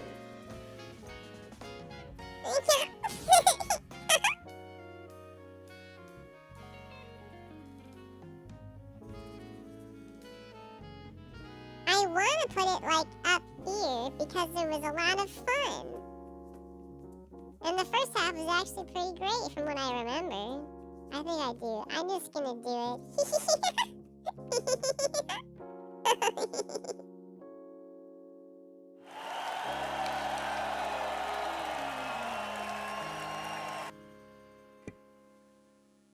Thank you, folks. Oh, you deserve that one, wouldn't you say? That was Baby. Give it up for Baby on the microphone. But now, how about some soothing ASMR narration, though? The next movie I watched in 2022, it was X. One of the most celebrated and talked about movies of 2022. I don't have a review for this one, so I'll just say, let's look at we'll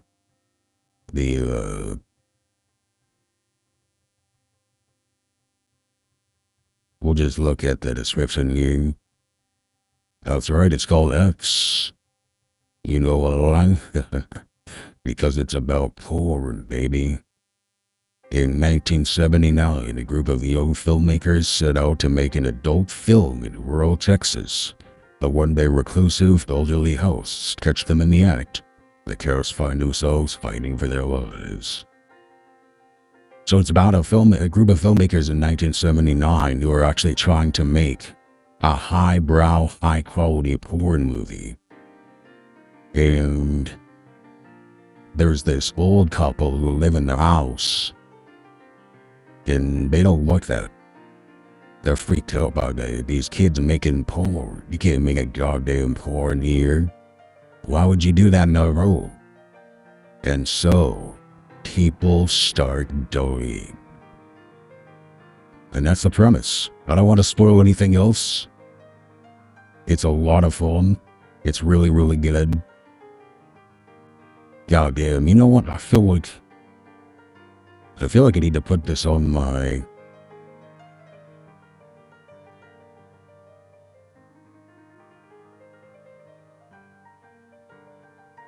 top 10 worst. This is a movie that has been falling in and out of my top 10 like all year. Seriously, all year this movie was going in and out, in and out, in and out of my top 10. And now I'm thinking about putting it back in, so we'll see. Maybe it'll show up next week. Little hint for you, little tease for you for next week. Anyway.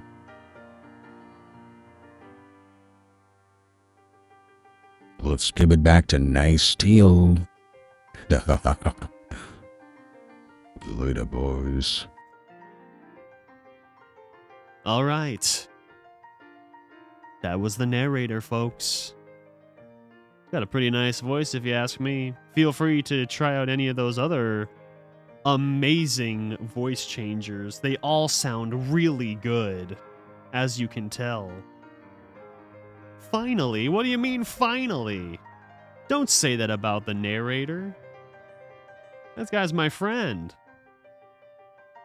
No, that wasn't my child. He's just my roommate. He just lives here. Look at this. It's the best movie. I've listed it as the best movie so far, so that should tell you that you should go watch X. I recommend it. The next movie I watched was actually another 4-star movie. 13 Lives. Based on the true story. The true story of the mission that captivated the world. 12 boys and the coach of a Thai soccer team explore the Tam Luang Cave when an unexpected rainstorm traps them in the chamber inside the mountain. Entombed behind a flooded cave tunnel, they face impossible odds. A team of world-class divers navigate through miles of dangerous cave networks to discover that finding the boys is only the beginning. So I don't know if you guys remember this. This was like huge, like world news. Actually, I'm going to bump this up. I don't know why I had it at 3.5. I'm going to bump it back up to a 4. This was like huge news all over the world when this happened. I don't know if you guys remember this. Dude, I know, right? I am never going to go fucking like cave exploring in my life. I did it once as a teenager, like on a vacation thing with my parents, and it was like a tour thing. So you're literally just like walking through a cave, like that's very, very big and open, but still, it was pretty freaky. But have you guys watched videos of like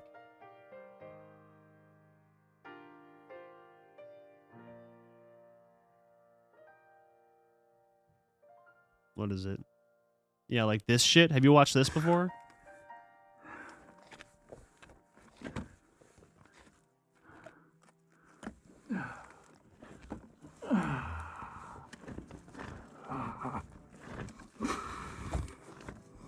So right now I'm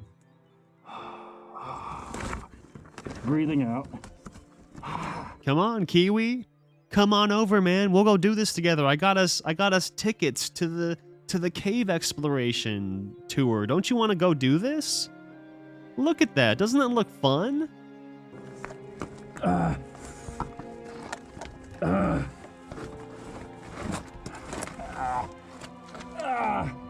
Okay, so I'm coming up out of this, and if I get stuck, I have this rock with me, such that I can pop off some of these knuckles, which made it very hard to get into. Now I have to go slow. That's that knuckle. I'm gonna be shirtless shortly here. Warning, the actions and stunts performed in this video were done so by professionals. Do not enter a cave without a cave tour guide. Yeah, but it's okay. I can get through. A lot of people ask why we do this. And chest, congestion and stuff. So this is what they were chipping, is through this area here to make this a little easier to squeeze through. This is a big cave, but you got to get through this to get in there. You're small and skinny. Okay. Well, then there you go, man. I'm signing you up. I'm gonna give this guy your address, okay? Gary elects to make the He's gonna squeeze come get head you first, with both arms at his side. This makes the body as streamlined as possible while exposing the front of the face and chin to more damage along the rocks. Size of body is exchanged for leverage and... Anyway. Yeah, that's fucked up. But anyway, so this though, this movie is a true story of 12 young boys who got trapped in a cave, and then it filled up with water. And the cave was like, I don't know, more than like a mile long. And so this team of professional divers had to swim through the cave underwater for a mile.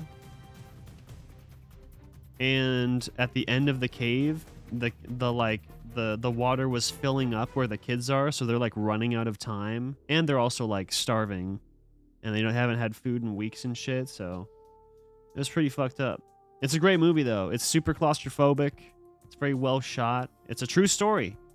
I recommend it. I genuinely recommend this movie. I think people should check out 13 Lives. Just drink the water. That's right. 5 head. That's how we get it done. Oh, it's on the list. I'm going to put this right about here. Did the boys survive? I don't want to spoil it. You should watch the movie.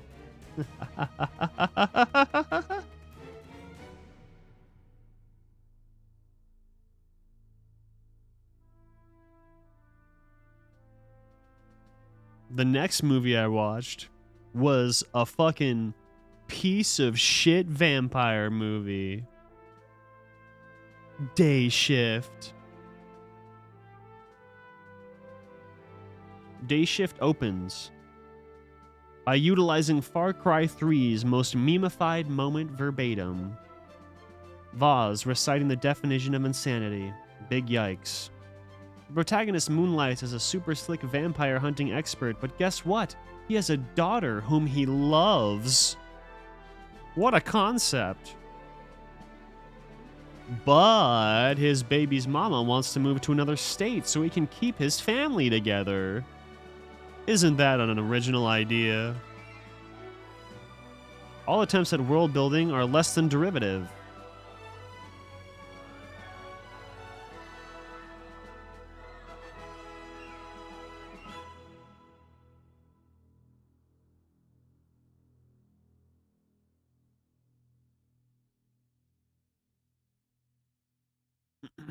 Excuse me. I just had to look up.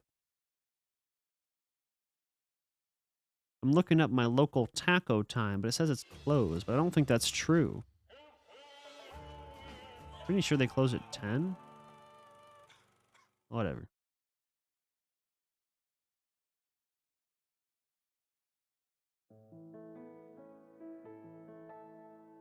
Alright, I'll listen to this. You got that right. A lot more shit than not. This soundtrack is my #1 most cringe-inducing score for a film of 2022, and likely of the last several years as well.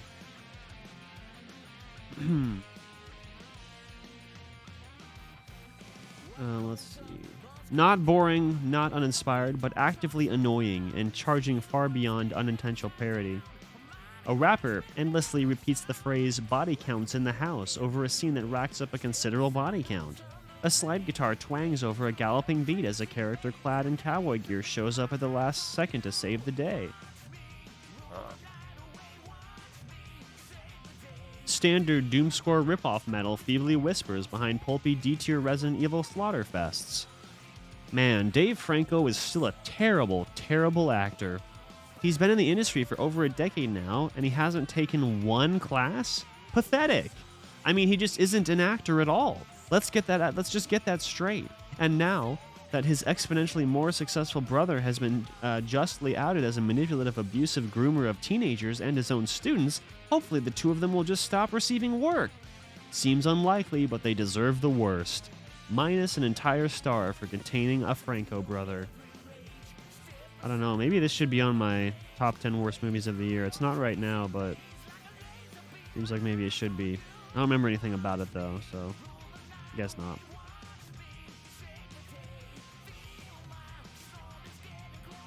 Wait, what?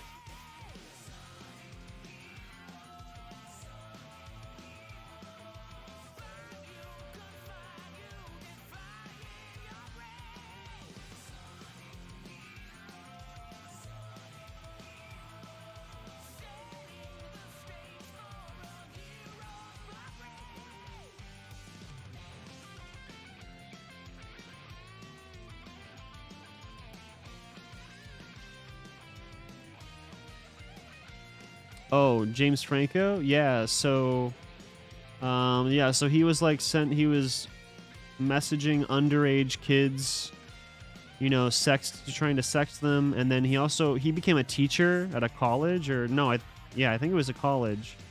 And he like hooked up with a bunch of people who were really young. Like I want to say they were mostly 18, but like some of them might have been 16 or 17. So yeah.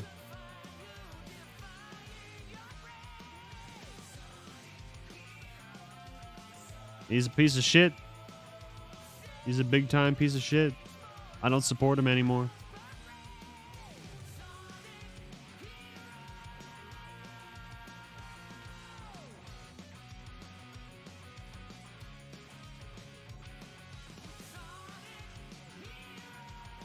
Next up, it's another piece of shit. Secret Headquarters. Ranks number 1 on my worst movie titles of the year list, so that's a win. Tonally a carbon copy of The Adam Project with a heavy injection of Spy Kids insanity. At least this is a kids movie starring kids as opposed to an attempted kids movie starring one kid who plays backseat to Sadpool and a cast of regretful, despairing adults. Okay, so I legitimately didn't realize until mid-review that the lead kid actor in this is actually the same lead actor from The Adam Project. What in the fuck? They're not even trying to be remotely subtle about the pacing, structure, character archetypes, and sci-fi world building, and the two films are bewilderingly identical. Both of these movies came out this year. My running conspiracy theory is both projects started as the same script, but the original ghostwriter sold one version to Netflix, sold the other version to Paramount Plus, and the credited writers did some cute edits while splitting some of the profit. I know you're reading this, ghostwriter. Run, sinner. The spirit of vengeance comes for all. Another piece of shit. But yeah, it's weirdly, incredibly identical to the movie Adam Project. So I gotta put it like everything about these two movies, they came out the same year, and everything about them, I really believe that they're twin films, which is a term in the industry, and it means two movies that came out the same year and are like weirdly identical, and sometimes it's a coincidence, but a lot of the time it's actually because the two movies started as one movie, as one script, and then the studio like hated it, and so hated the script, or someone was selling the script, and what they do is they would just end up writing two really mediocre versions of the same movie that are just different enough that you can get by, and then they would sell both scripts in the same year. Like, these movies are just weirdly similar in so many ways. Next up, it's a good movie, and it was one of the most popular watched movies of the year. It's Elvis. Tom Hanks has not been good in a long time. His accent work has always been problematic in its triteness. It's just so basic. Baz's tone haphazardly sways between musically marvelous and feeling a bit insensitive to the subject matter. On one hand, the live musical performances are astonishing to a level of spiritual poignancy. Baz isn't merely celebrating America's first pop star, he's worshipping the magic that is live music in general. The energy, the scale, the connection a performer can feel with history, the crowd, and the universe. The at times overbearing loudness of being on stage. It's beautiful and triumphant, and an incredible portrait of an immeasurably passionate singer. On the other hand, a lot of the exposition is hurriedly stomped over in some of the most outrageous and egregiously tone-deaf transitions things. No one gets any development at all outside of our leading man. Austin Butler is just so gosh darn lovable. Maybe my favorite acting job of the year. I think that's true. I think this still was my favorite acting job of the year. Just a pure mystical transformation. I'm really giving all 3 stars to him alone and his concert sequences. Felt like I had watched 8 episodes of a mini-series by the time the credits rolled, 100 miles wide, a few feet deep. That's my review for Elvis. Overall, worth seeing, especially if you're a music guy, if you're really into music in general, or if you're really into music history. I think it's worth seeing. And I'm going to put it right about there.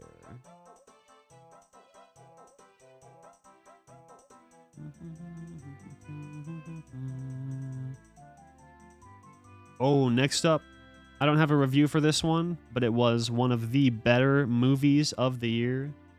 Prey, the new Predator film. This one's great. Totally standalone. If you've never seen a Predator movie, you don't have to know anything to appreciate this. But it takes place in 1917 on the Great Plains when the Predator lands and he goes hunting. But ultimately he encounters, or the Predator encounters a Native American woman. And they fucking fight. And that's like literally the whole movie. And it was great. If you're looking for a good, fun sci-fi action movie, you should go watch Prey.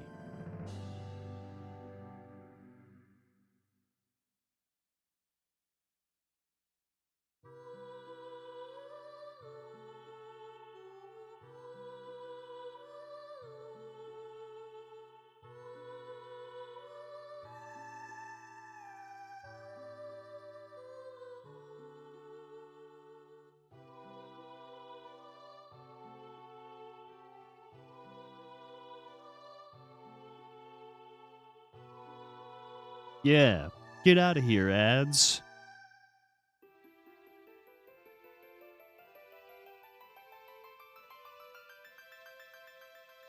Firestarter. A big piece of shit. It really sucks. Forgot Zac Efron was in this. The moment he appeared on screen for the first time, I laughed. Imagine taking Zac Efron seriously as the lead in a Stephen King adaptation. Splicing the backstory and a lot of exposition into the opening credits in the form of a videotaped interview in a psych ward was an effective use of time, and actually decently well done considering its inherently contrived implementation. Maybe I only feel that way because everyone's been telling me this is one of the definitively worst movies of the year, and my expectations were just that low. Yo, this movie just straight up stealing the Tenet score?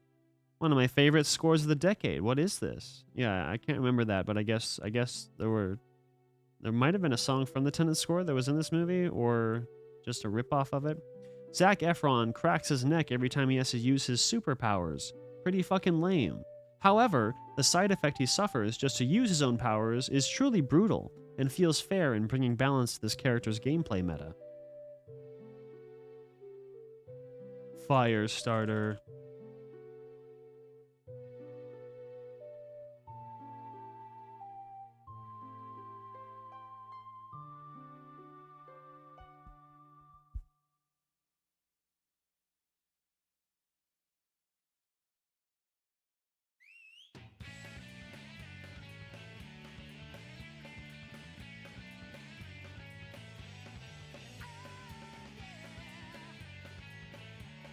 Next up, it was another Marvel MCU outing from 2022. And one of the most divisive Marvel movies of all time. Thor, Love and Thunder. Sources I trust convinced me this was easily one of the worst Marvel movies to date, and that just isn't even remotely close to that. Told my girlfriend we can skip watching this one together, and I severely regret that. because it's actually quite a cute and wholesome little action romance flick. The whole Zeus section of the movie looked incredible. Wished I'd seen it in theaters. Fucking haters, come on, guys. I think I might even prefer this over Multiverse of Madness. Yeah, me too, Kiwi. A lot of people I trust, especially online, just like fucking hated it, and I just don't agree at all. I think this was a pretty solid movie. And I would say, in general, if you like the Marvel movies, then you should watch this. Let me know what you think if you do end up catching it. It's a good one.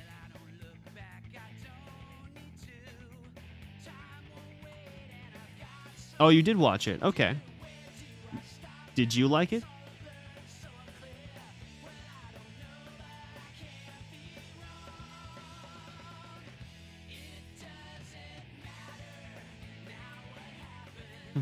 You have it. Oh, damn. Nice. Oh, boy. It's another piece of shit. It is the live-action Disney remake of Pinocchio. Okay, good. I'm glad you liked it, too. You got a good opinion.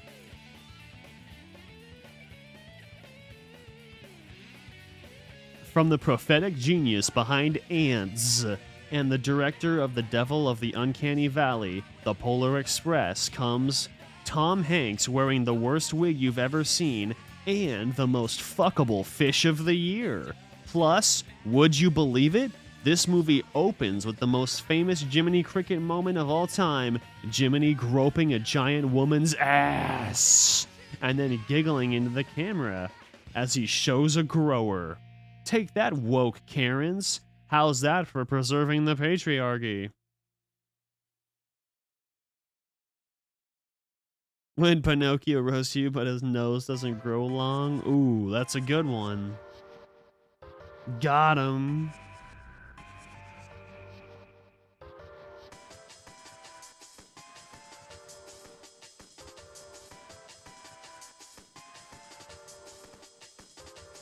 Pinocchio.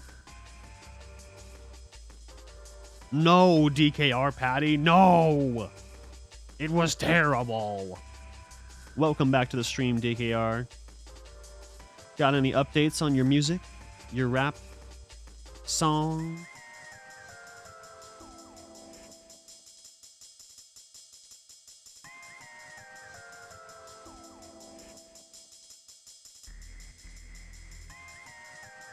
The next movie that I watched from 2022 is The Gray Man. A diet version of so many other franchises.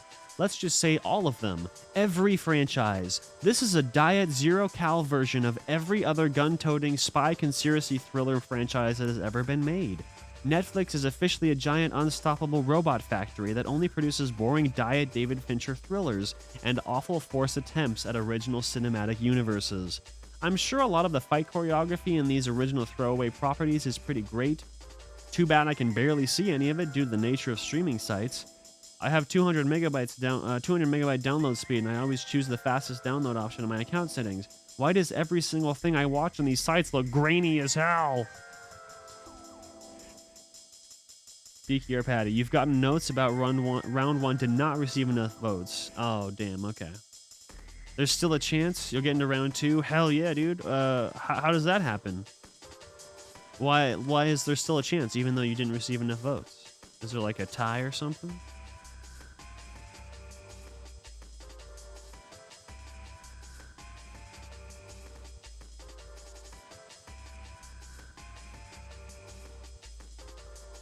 Oh, okay, I see. Nice.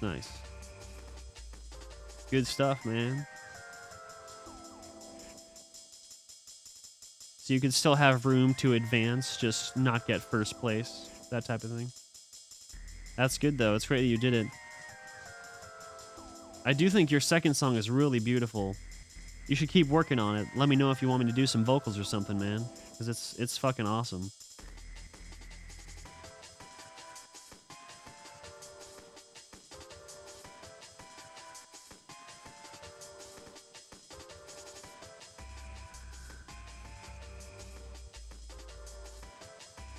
Next up, It's another piece of shit.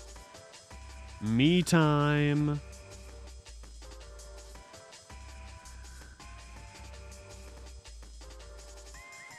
I signed into Netflix so I could finish this movie, as I had watched most of it the day before.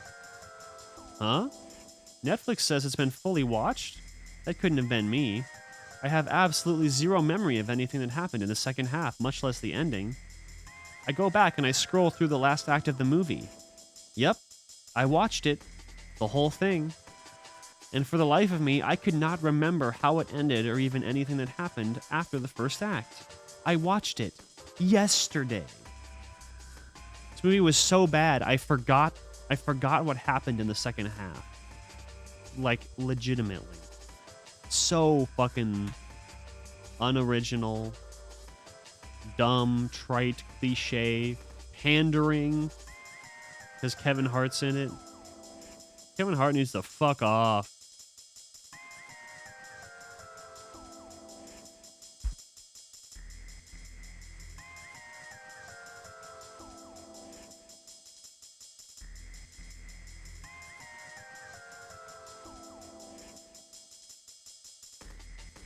Now you can focus on making beautiful music and not winning. Yeah, that's a good point. You did finish the first half of the rap? Okay, nice. For the new song? Did you record it or did you just have like the lyrics?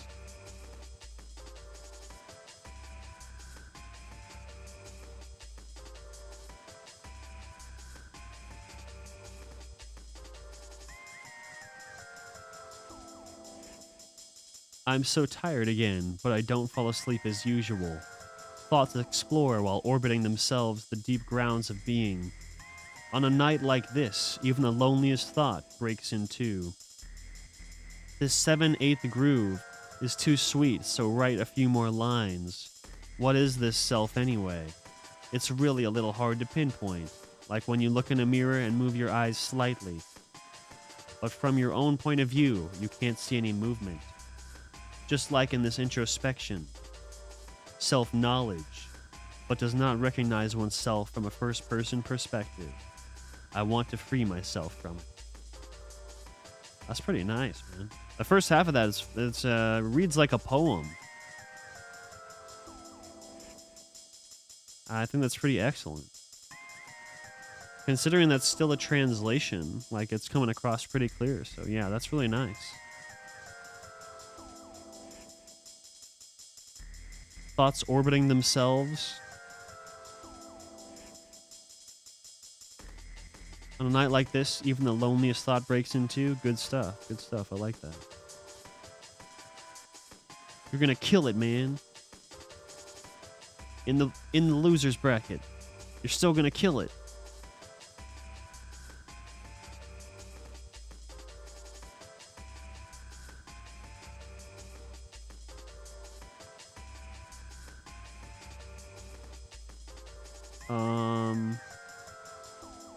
What is the correct translate? I think you would want to say... I think you actually want to say this.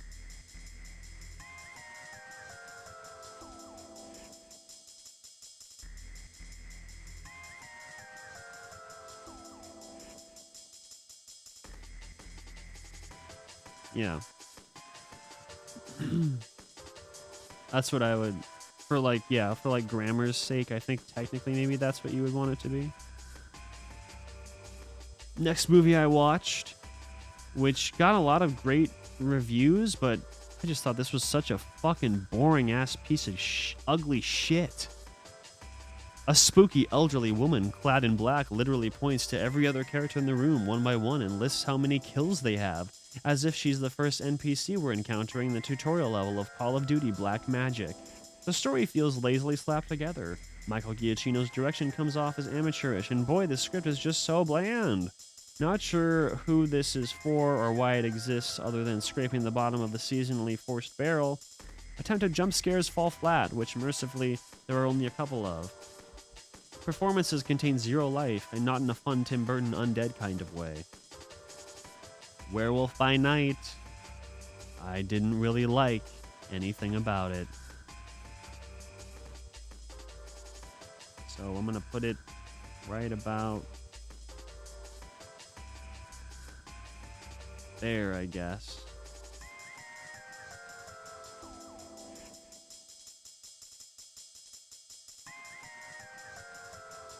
You watched a movie on Netflix?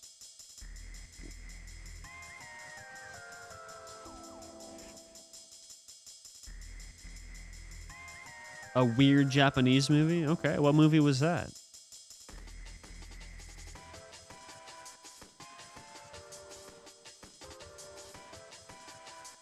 Violence action? Okay. Yeah, I can't say I've heard of that at all.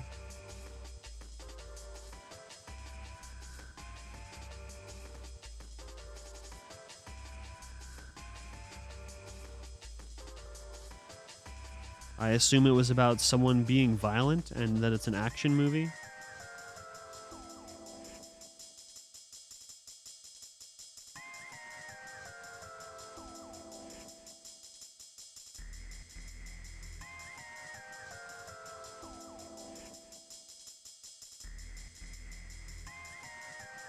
My next movie from 2022 was Emily the Criminal.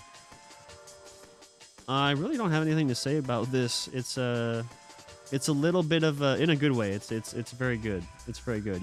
People should check it out. It's a little bit of a portrait of just kind of Americans struggling in the world today, and how and why people turn to crime out of desperation, not because they're like evil or built wrong or anything like that. But yeah, Emily the Criminal, it's about a woman who is saddled with student debt and locked out of the job market due to a minor criminal record. So she gets involved in a credit card scam that pulls her into the criminal underworld of LA, ultimately leading to deadly consequences. Yeah, it's very, very straightforward. There's also a pretty interesting, kind of fun romance subplot, so check it out, guys. It went pretty under the radar. I think it deserves more eyeballs. So go give it your eyeballs. Emily in Paris. I can't remember. I don't think I've seen that.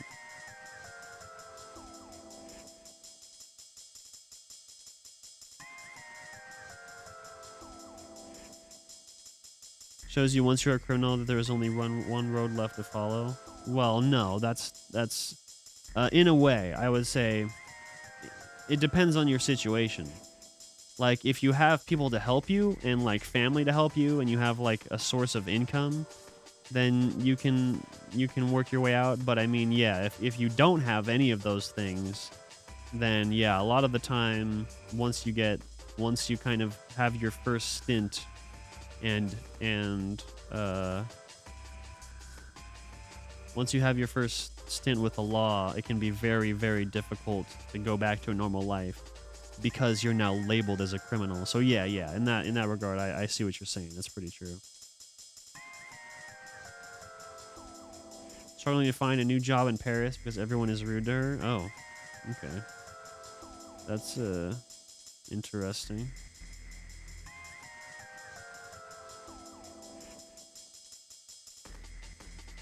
Makes being rude to foreigners look fun. Nice. Kick them out. Kick them all out.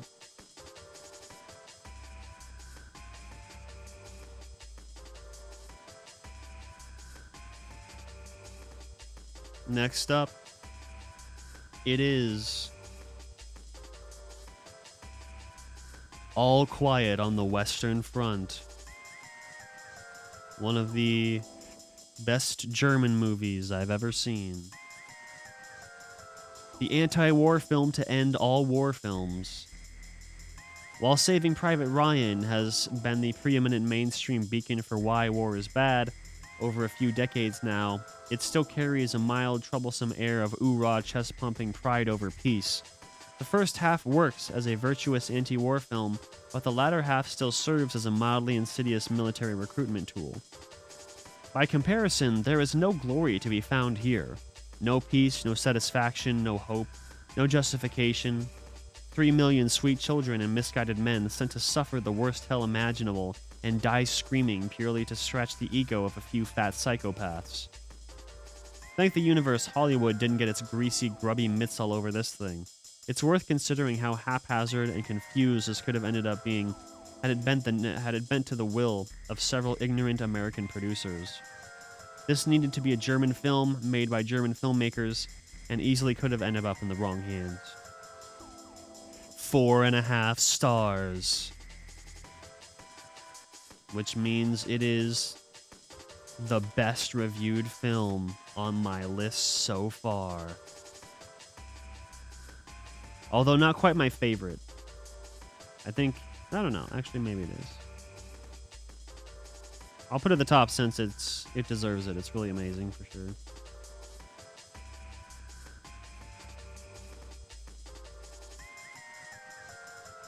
Next up, a documentary that going into it I actually wasn't really interested in at all, but coming out of it, it really helped shape just my really kind of helped shape my worldview a little bit, how I perceive the music industry and how I perceive the idea of like being very famous and being a star in the traditional sense.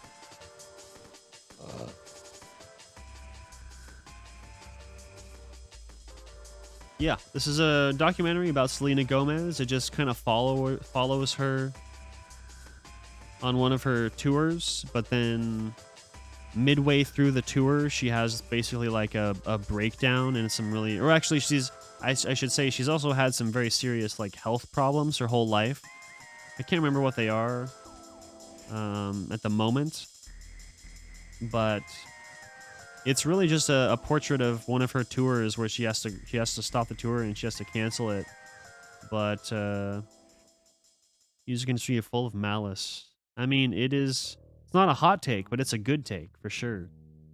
Yeah, I think everybody knows that at this point. But what's really wonderful about this also is that it really zooms in on the specific ins and outs of the music industry and what it's like behind the scenes. All just how shitty and superficial it is.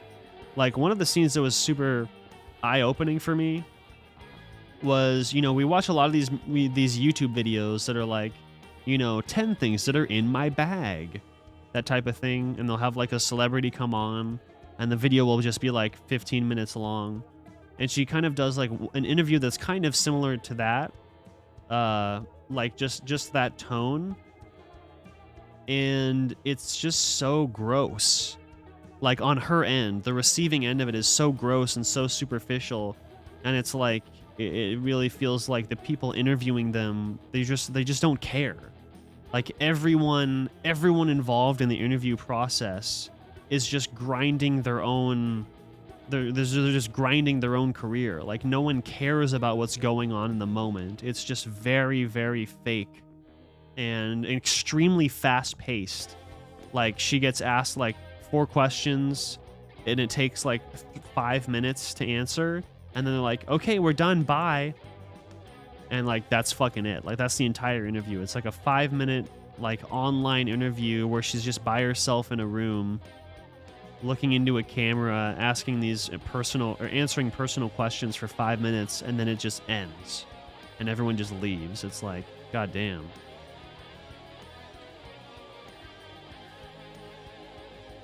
That will fill your pockets? Okay. Well, thanks for stopping by. Unless you mean the movie.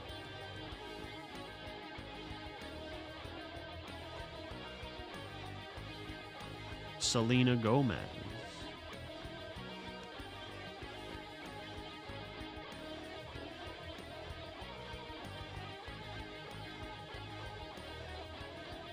Oh, I see. Yeah.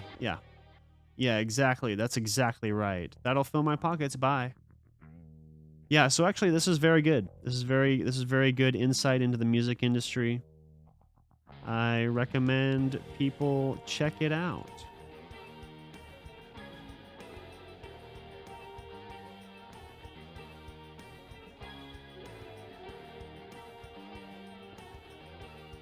Uh-oh. It's another Marvel movie.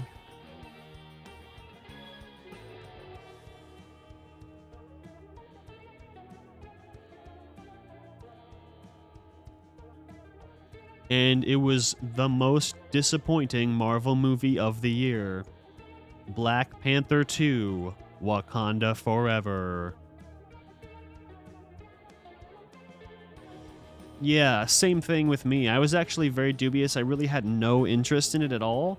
But it is about her, but it's really more just a portrait of how shitty the music industry is behind the scenes. It's very interesting, so I think you'd probably like it. It's very well done. But Black Panther 2, on the other hand, uh-oh. Egregiously boring. 45 minutes too long at least. Every other scene is someone speaking vaguely to Shuri about grief or exposition. The CG overload isn't as ugly as in the first movie, but there's not a single memorable action sequence in this when compared to even the most mid-MCU installments. Undoubtedly, the best part of Wakanda Forever is the entire cast, excluding Letitia Wright and Dominique Thorne, who unfortunately occupy a huge amount of screen time. Wright is robotic and seems to possess a very limited range, while Thorne phones in one of her most nothing performances from any Marvel movie. It's deeply frustrating, as Lupita Nyong'o, Danai Gurira, Winston Duke, and Angela Bassett are inspired. Some of the best performances from any Marvel movie. Yes, the in-canon tributes to Chadwick were very moving and definitely got me teary-eyed, but they occupied like 10 minutes out of a 162-minute movie.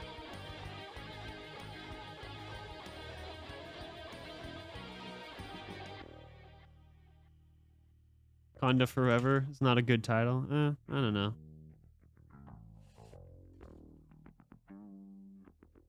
I don't hate it, but yeah, it's certainly not the best title by any means.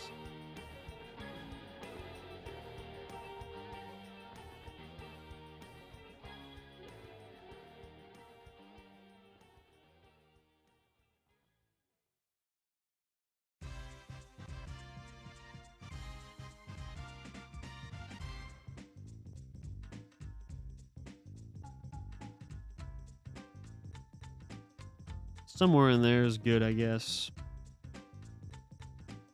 One of the very few actual full-on comedy movies that came out this year. That is Weird, the Weird Al Yankovic story. Hella wholesome, and filled to the brim with silliness. The best part of this thing is how many of the jokes were planted purely to provide a rug puller on our expectations. This is not a biopic. Not even a little bit. It's a parody through and through. None of it is brilliant by any means, but in a year utterly removed from comedy, I was in the perfect mood to love this. Daniel's buffoonery is so bombastic and cartoonish, it makes perfect sense that the real Yankovic had him in mind from the get-go. The vast majority of the musical breaks simply feature a copy-pasted Weird Al track that the cast members lip-sync over, but I'm like 90% sure the first time Daniel sings a cappella, it really is his own voice. The natural similarities between his own voice and Yankovic's are pretty stunning. Yeah, nothing amazing, but it has some very funny gags throughout, most of the way through. I would say by the time the third act of the movie starts, it really just kind of falls apart. Yeah, the jokes become very tired in the third act, but yeah.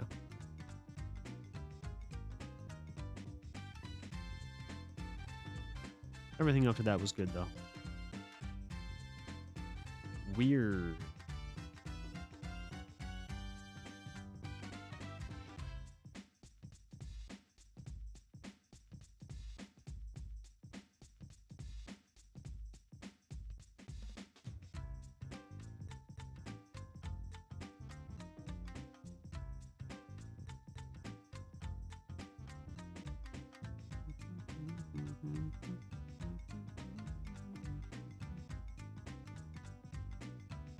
Actually, I think I'll put that there.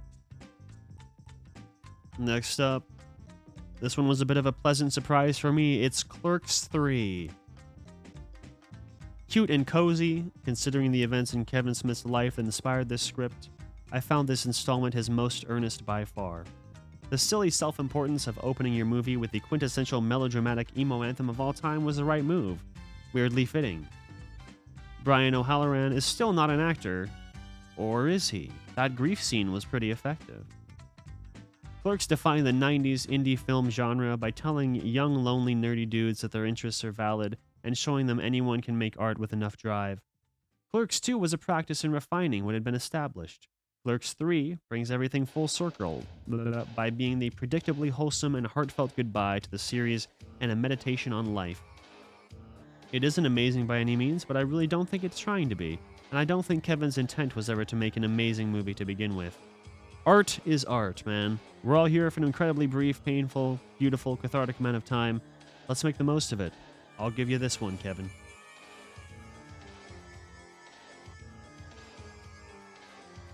Clerks 3 gets a 3.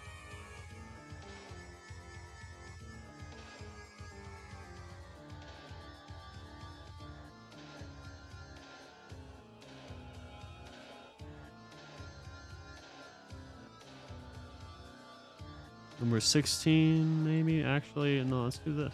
Yeah, I think that's a bit better.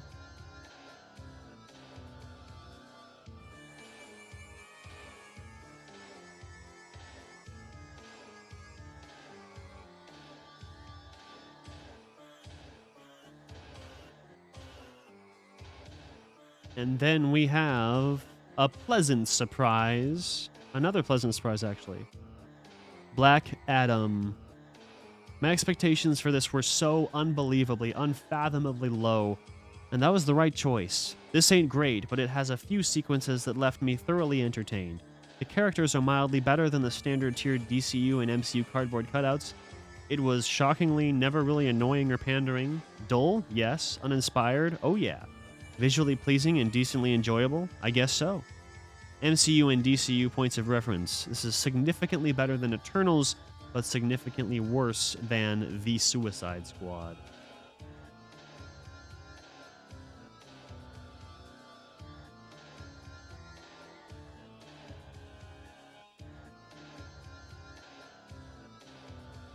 Black Adam is gonna go somewhere.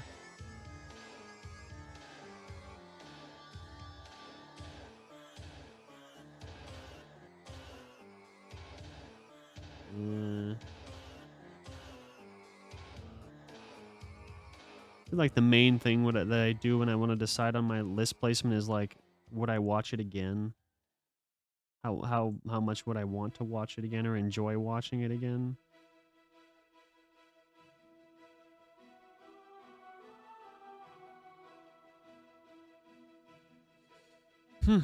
Okay. You know what? Actually, I think I need a food break pretty bad. So I'm gonna head out. I'm gonna keep the stream on, but I'm gonna go get some food. And have some late dinner on the stream again and finish this up when I get back. BRB in kind of a while, maybe like 30 minutes.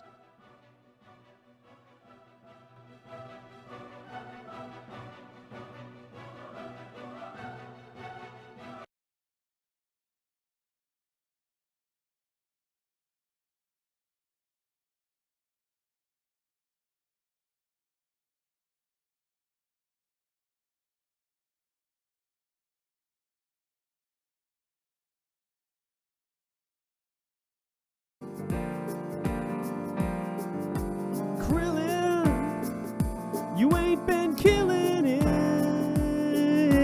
lately.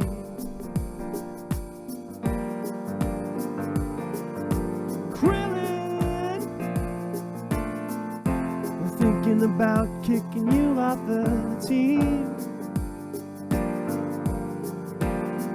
Do you remember what happened that time when you fought Frieza? It didn't go so well. No. Remember that time when we fought Cell? We got sent to hell. Well, technically it was heaven, but we all died. Krillin, you ain't been killing it lately.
speaking, there's a problem here. Joel Dragon Ball team needs to have a word.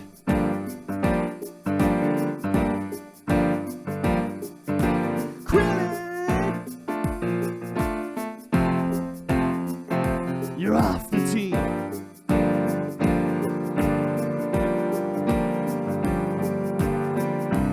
Your bald head looks like a 6-star Dragon Ball.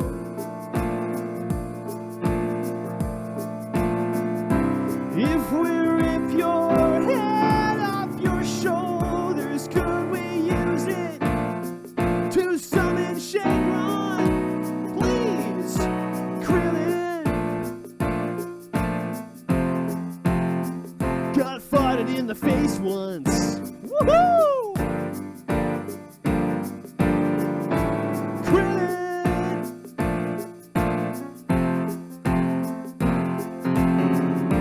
Krillin. Krillin. Krillin. Krillin. Krillin. You can help us anymore.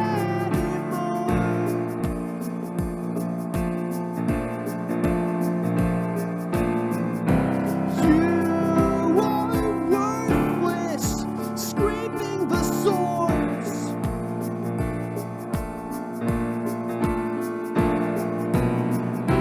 Krillin, I'm sorry, but we need that Dragon Ball that's in your brain.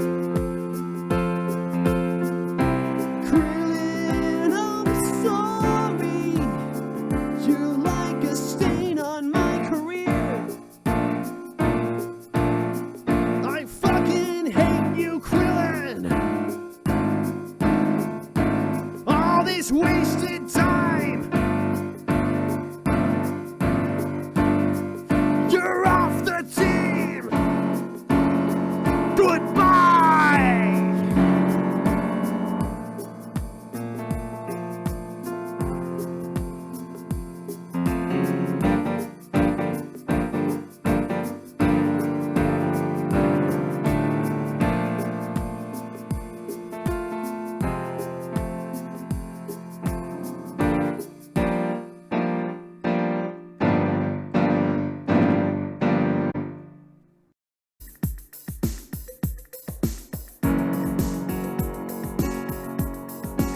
Blinded? Denial? These are not fucking happy topics. What are you talking about?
It's too hot outside, let's stay inside and sing the song. Eat your ice cream, little kitties in the chat.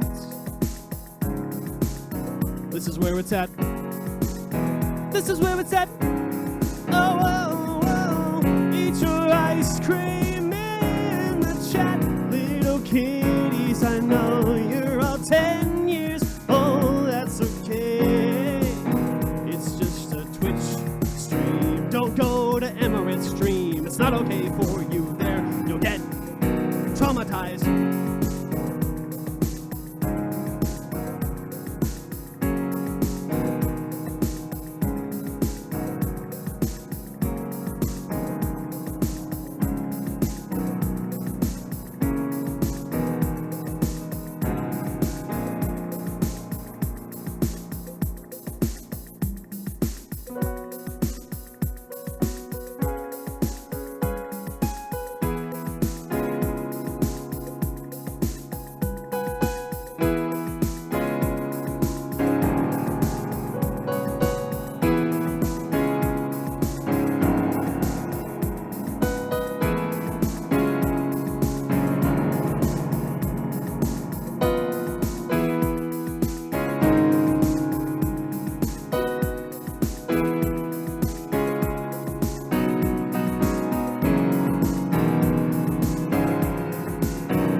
Party, my friend.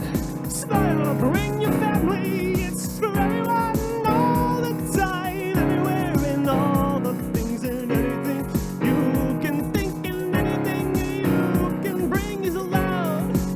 No guns.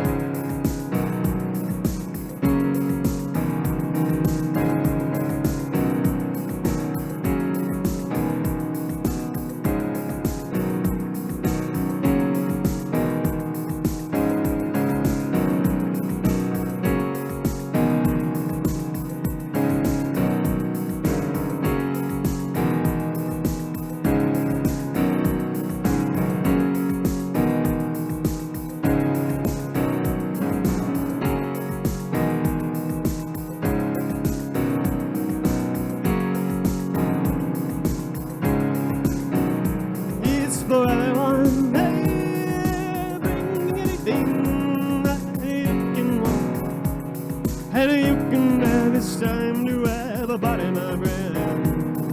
A Minecraft body, my friend. Let's get the creeper suits and the windows, and we'll dig some holes, and we'll go and live underground for a little while. We'll go and we'll live underground for a little while. Down in a Minecraft party for all my 10-year-old fans in the chat.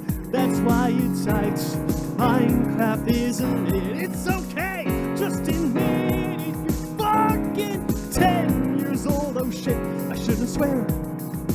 Not in front of all the little children. Candy Crush. Maybe you're actually 60 years old. Maybe you're a senior who doesn't have a hold on reality anymore. Grandma, that's right. You see where I'm going with that. Wasabi had the same train of thought. Candy Crush will crush your soul. Eat the souls of the children. Eat the souls of the children. Eat the souls of the children. Candy Crush crushes souls, my friend.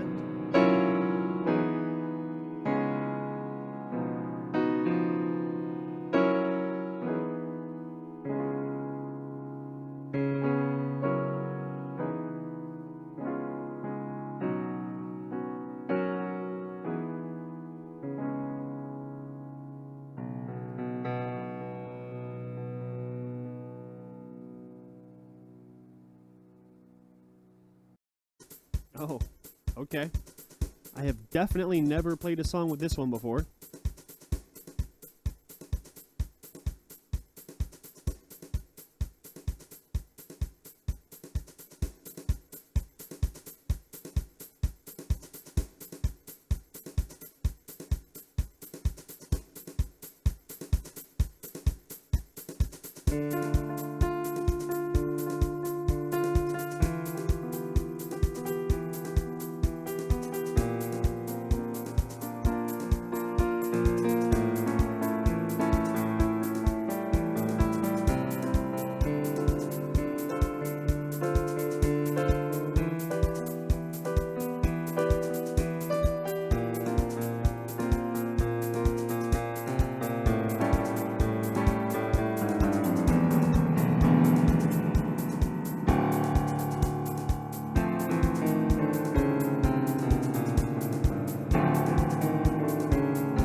was fun.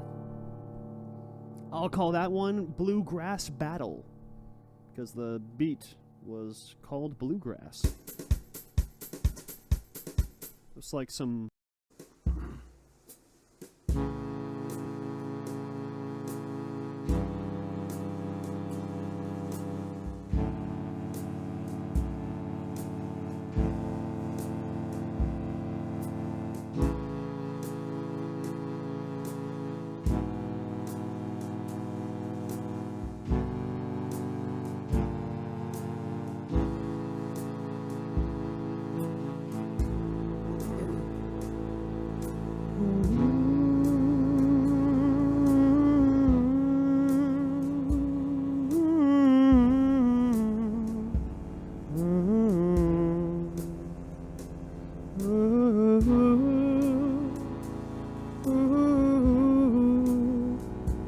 Flying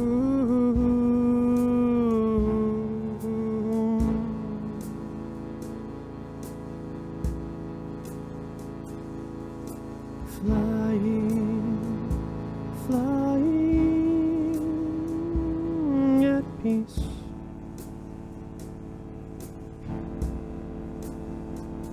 Let me write you a piece you haven't heard before, like this one.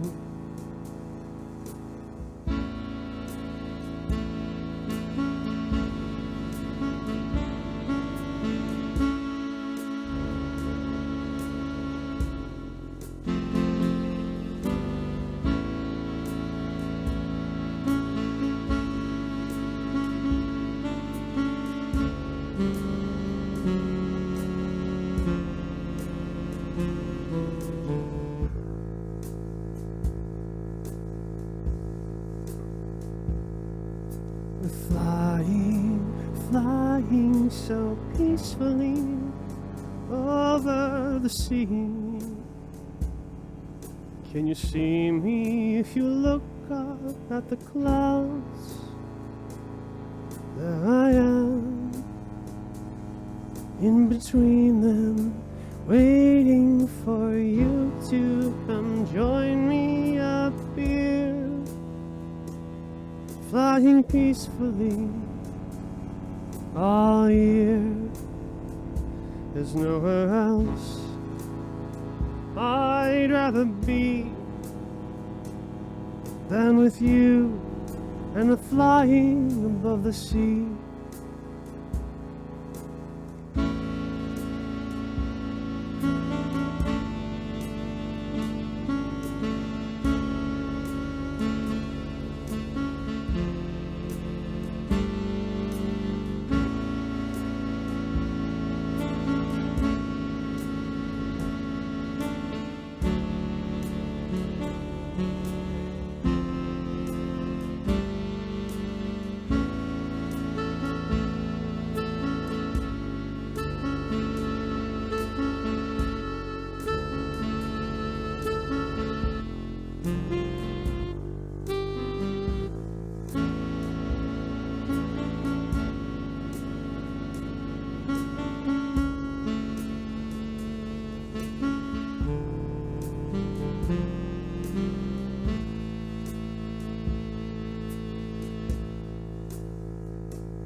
Flying peacefully above the sea.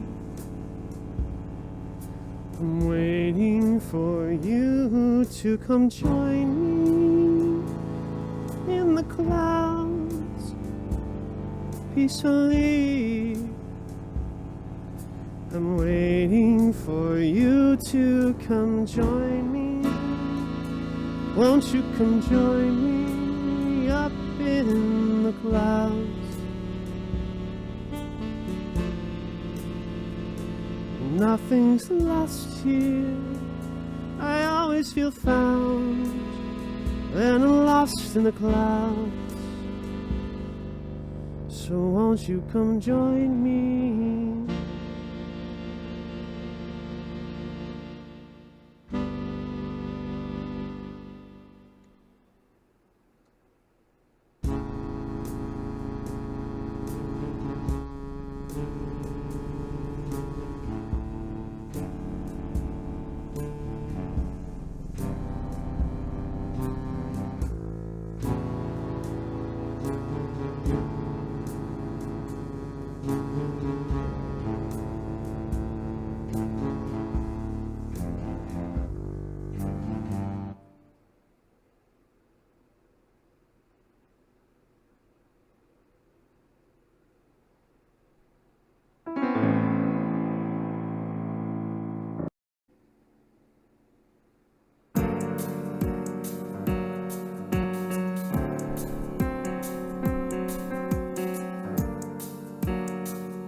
at the mouth of the cave. Where else to turn? You know I gotta go inside there. My torch is a burning. Hope it'll guide me through.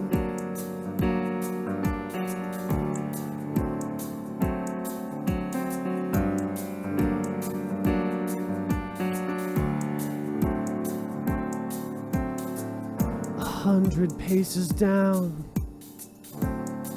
I might drown if I fall into a sudden pit of water. I can't see around myself except for about 10 feet.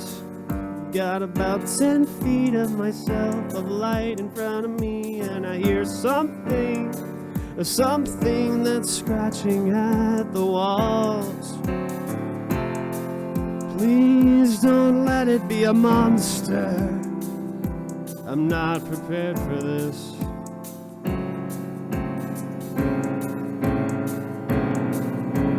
Please, I think it's a monster. It's time to fight.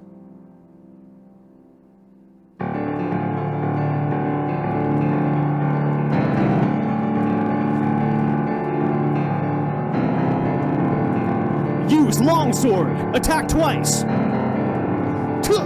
50 damage. The monster. It's a giant fucking bug. It attacks you for 20 damage.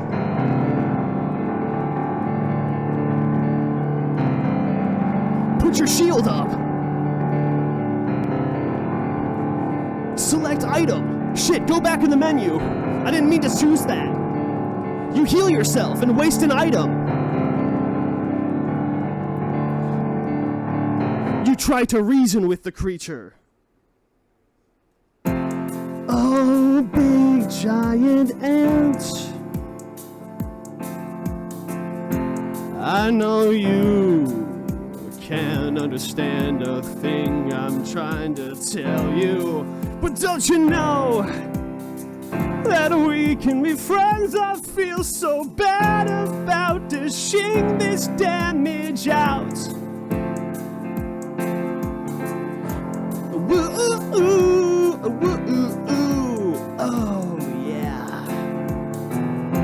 Woo-oo-oo, woo-oo-oo, oh yeah. I don't want to kill these guys. I'll sing them a song of love and harmony. A-do-do-do, a-do-do-do. They fucking hate my song. They keep attacking me. Fuck! That's it. It's time for me to go fucking Super Saiyan, baby!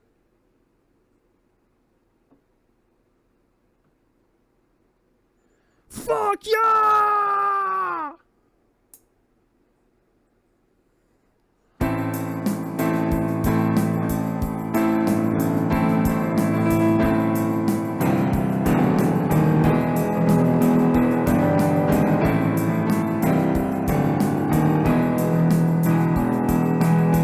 You can't handle my power. Take this fireball, little bitch. Did you know I train with Goku and Vegeta at the same time? I take out my sword, stab him in the fucking eye. Take out my slingshot, I shoot him in the fucking thigh. These guys fall down and I'm breaking their limbs. They don't know what's coming for them. Little bugs, I wish that we could have just gotten along. That's why I made you this song. Fucking thing started early. That's why I made you this song. Gaming Gator Nader, Gaming Gator Nader, leading us through the dungeon. Yeah. Thank you, my son.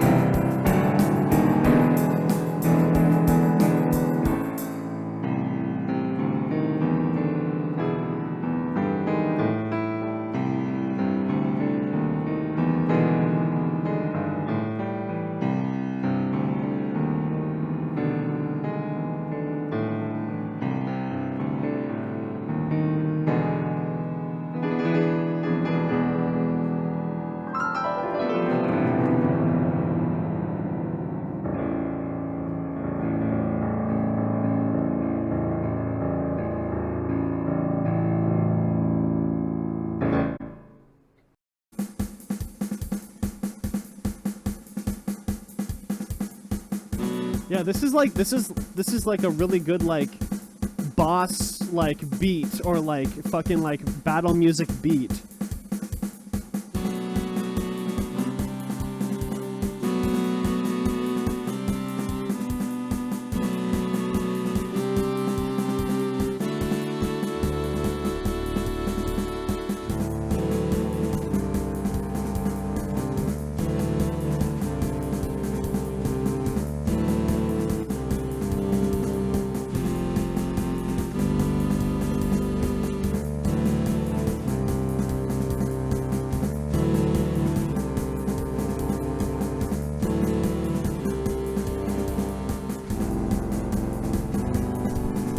Equip your strongest weapon. It's getting hot in here.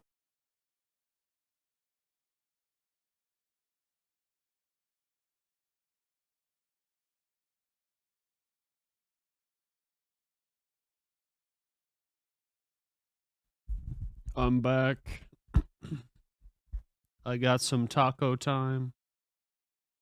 Gonna consume this dinner, watch a video, and then finish up the list, baby. Final update on the Logan Paul drama. Here we go. It's finally over, gentlemen. It's over for probably 2 weeks, and then I have a feeling that it will not be over after that.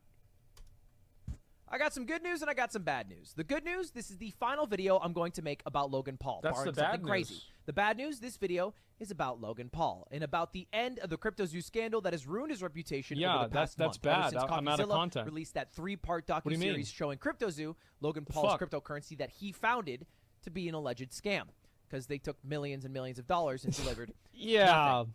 Our last video we talked about Logan's response, which kind of went like this. No, CoffeeZilla's a liar. Plus, I'm still going to make the crypto game. Plus, I'm going to sue him.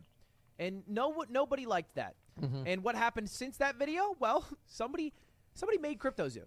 Somebody literally made it in a few hours. The game that Logan Paul said would take him. I still can't believe this shit happened.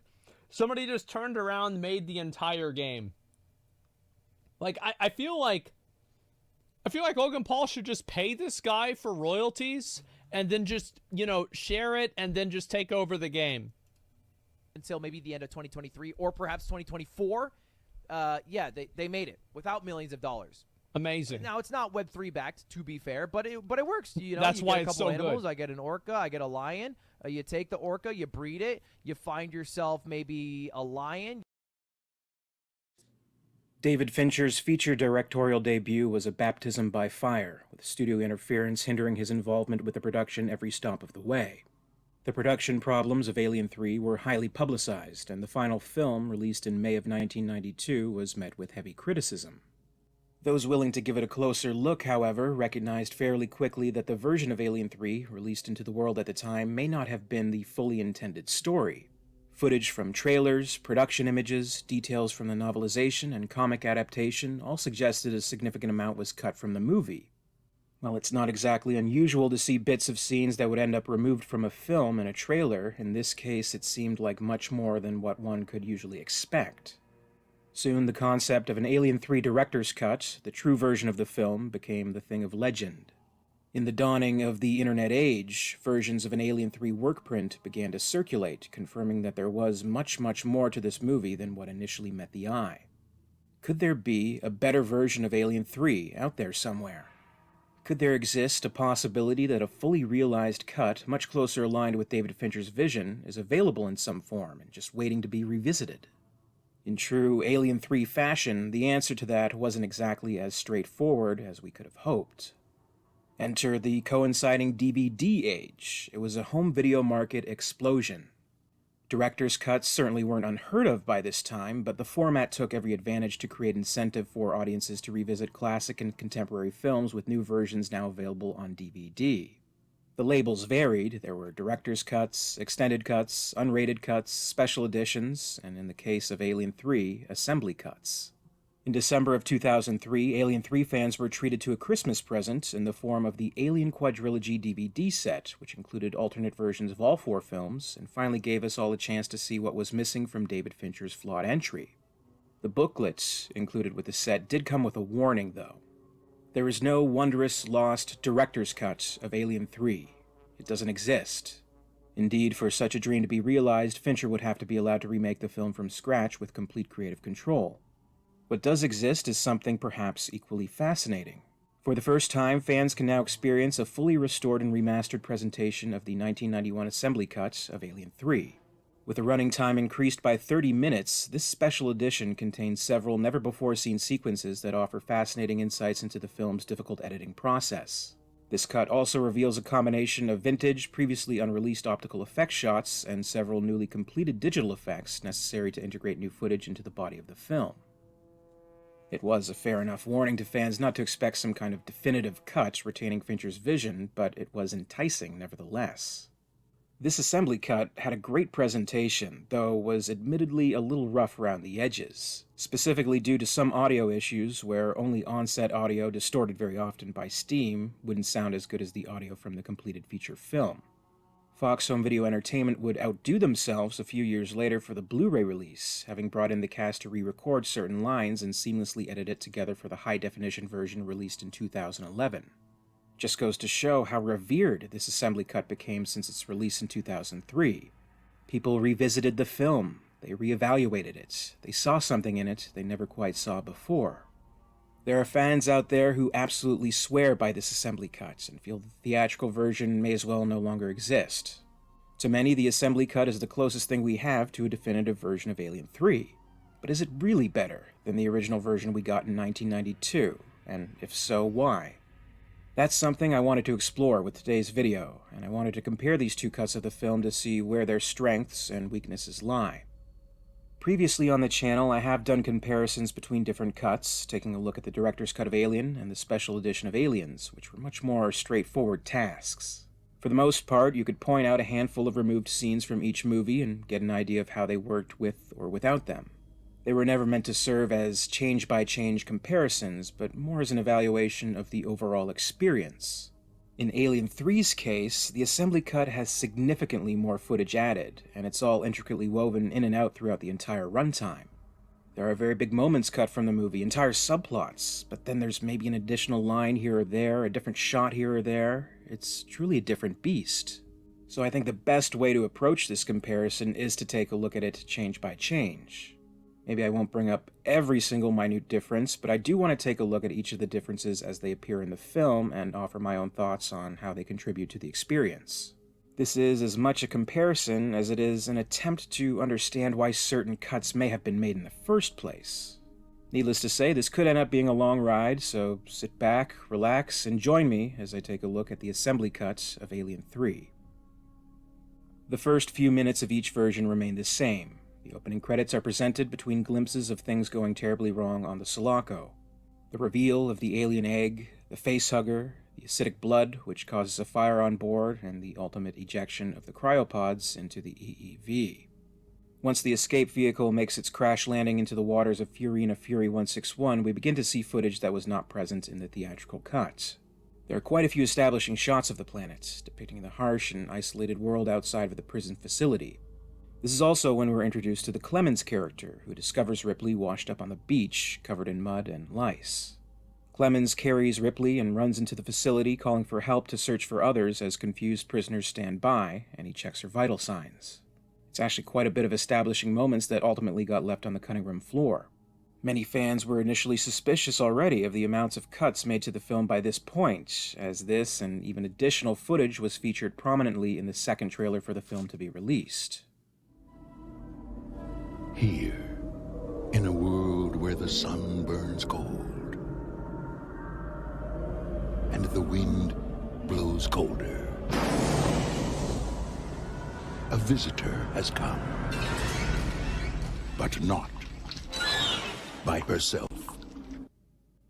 I like that we got these few moments to digest this new world that we're thrust into, and the visuals are absolutely beautiful. But maybe it is fair enough to exclude establishing the outside of the prison when not really any time is spent there. It's not like the first few shots of the original film, panning through the corridors of the Nostromo, laying out the location that would become more and more familiar as the film goes on. It's more about atmosphere, and even in the theatrical version, I think the film takes enough opportunities to let us catch wind of the overall tone. What is sacrificed, however, is keying us into the nature of Clemens. Already we can sense he's a loner, an outsider among these prisoners and staff. It also strengthens the bond he forms with Ripley, given that he's the one who first finds her and he's able to save her life. I think it's generally a stronger introduction to the character, and it aids in the audience having a closer affection for him, making it all the more shocking when he meets an untimely demise later on. Okay. I'm gonna get back to it.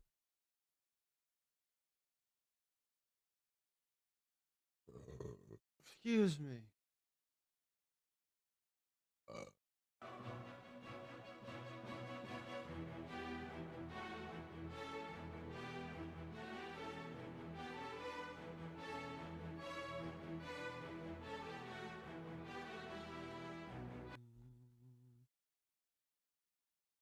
Lee, who said, hoping Blyden can earn enough Heavenly Delight tickets to get that sick new sword.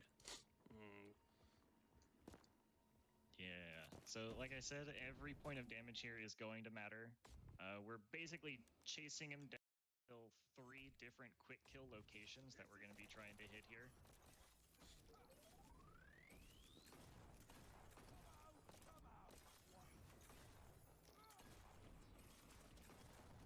And it's okay if funny things happen on the crystals. As long as we get the perfect damage cycles, we're good.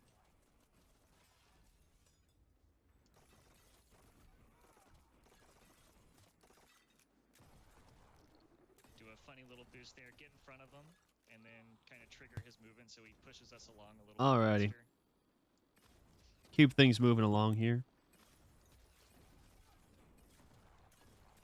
And sort of the deciding factor coming up here, some very difficult... So the last movie I added was Black Adam. The next movie is Studs. And he's setting up for, hopefully... It's a movie Just missed the death of by Jonah Hill.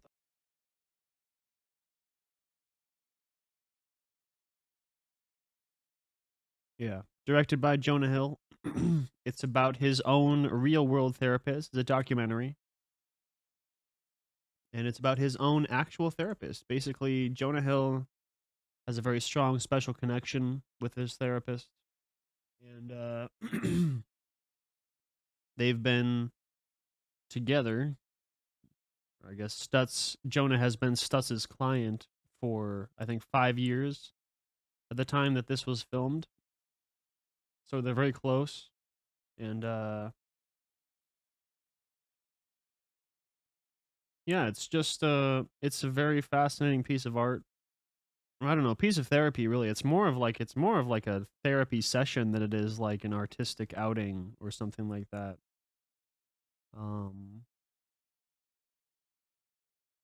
Candid Conversations with Jonah Hill, leading psychiatrist Phil Stutz explores his early life experiences and unique visual model of therapy.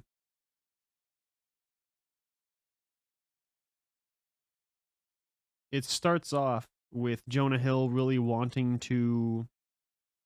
He's kind of trying too hard in like the literal sense with a documentary. He's trying too hard to make a documentary.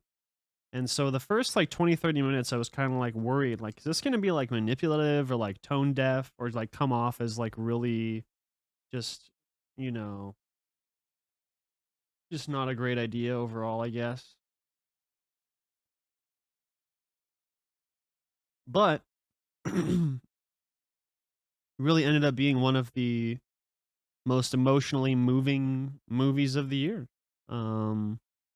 It's just Jonah talking to his therapist because he wants the world to know who his therapist is, but then it really turns into a study on the two of them, and it's also kind of a presentation of therapy itself.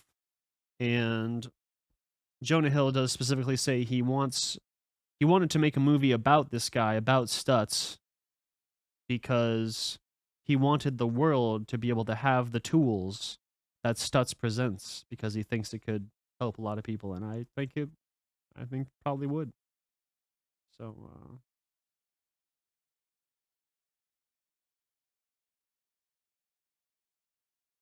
it's good stuff. Very unique movie for sure. It's really just kind of literal therapy.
Bullet Train. I don't have much to say about this one. I didn't review it. But it's really just a fun, straightforward action flick. I believe it's based on a graphic novel. About a train full of assassins, and there's a target on the train, and everybody has ulterior motives, and so people kill each other in pretty fun, creative ways.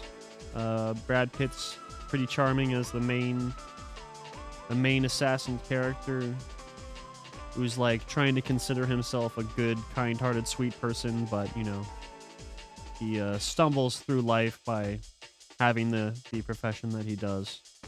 So, it's a fun time. Bullet Train.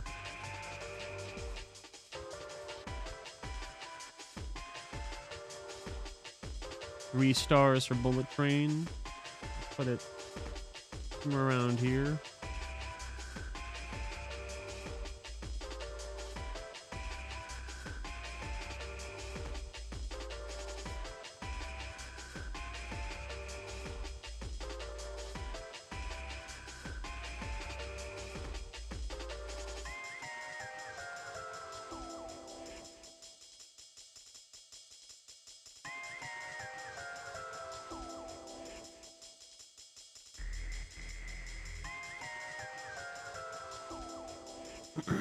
I think I gotta change my rating of Windfall. I'm gonna move it down to a 3 from a 3.5.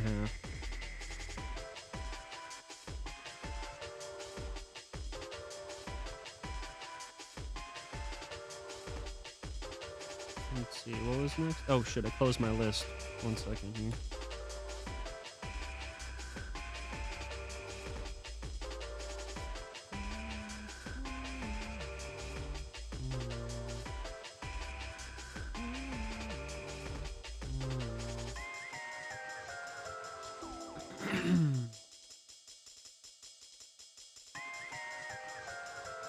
Okay, I had it right.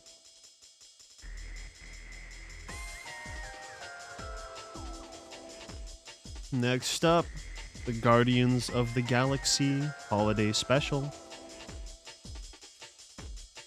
I can't show the review because it has a mild spoiler. Actually, no, it has a major spoiler in it, but this was very surprising. Very wholesome. It's only 45 minutes long, which is probably the best part of it. If this was twice as long, I don't know, it might have been pretty overkill, but the decision to keep it short and sweet was really good. There's just like a few musical numbers, not too many, I want to say. Kevin Bacon is in it as himself, so, you know, there's going to be some funny stuff having to do with that.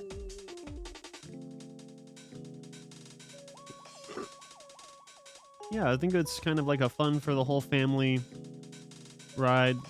Kids will love it. It actually has a surprisingly strict and strong, like, how do I say this? Criticism of policing in the U.S. Not like throughout. It's just one scene, but it's very blunt. And at least that's how I interpreted it. And I think, considering James Gunn's previous works, I think he probably does feel the way that he presented it. I don't want to spoil it, but like, there's just a scene that's just kind of fucking crazy to believe that they got it into a Disney holiday special superhero movie. And it very much so has to do with like making fun of how bad the police are in the US. After that, I watched Pearl, the prequel to X, which apparently was made in like within, I don't know, a few months or a few weeks of the first movie. They made the first movie, the whole crew and everybody, and then a lot of people went off and left the movie, but then some people stuck around, and I think specifically Mia Goth wrote this script with Ty West, the director and editor. Whereas the first movie, it was only written by Ty West.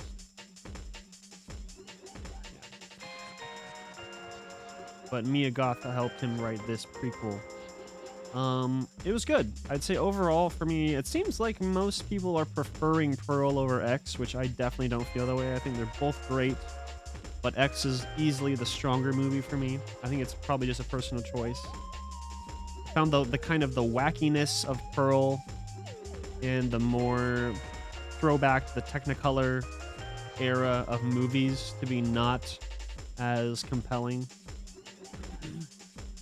overall, so still good. A great time. Do you think you'd be into it?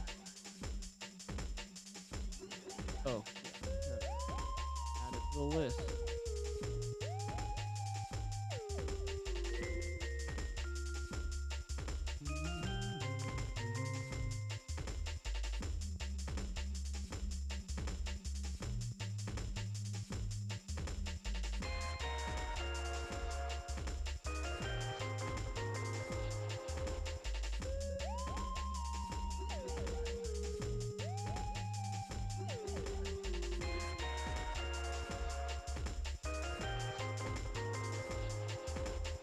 Let's go with that, I think.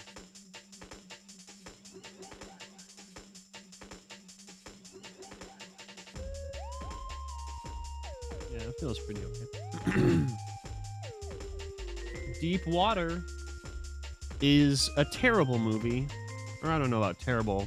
A strongly mediocre movie that I enjoyed quite a bit.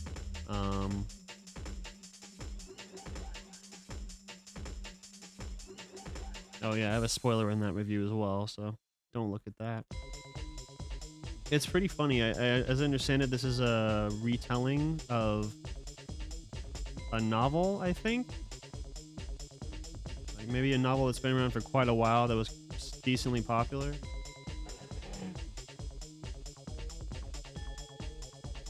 But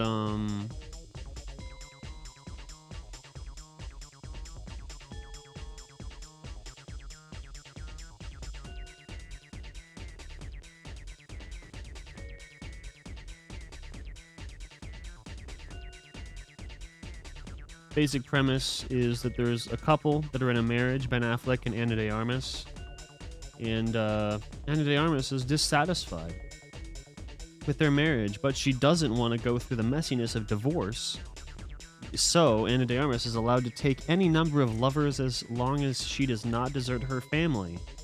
And the vast majority of the movie is really just scenes of Ana de Armas and Ben Affleck being awful to each other. Just like the most fucking toxic, manipulative,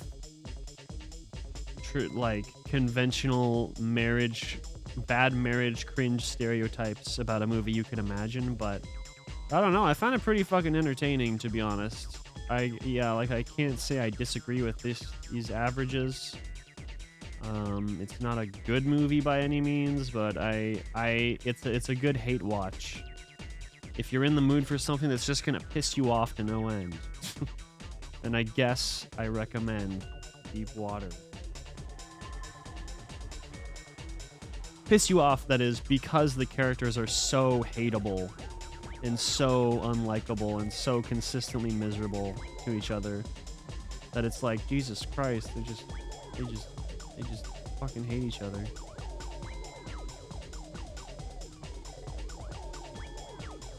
Something like that, maybe? No, actually, probably put it lower.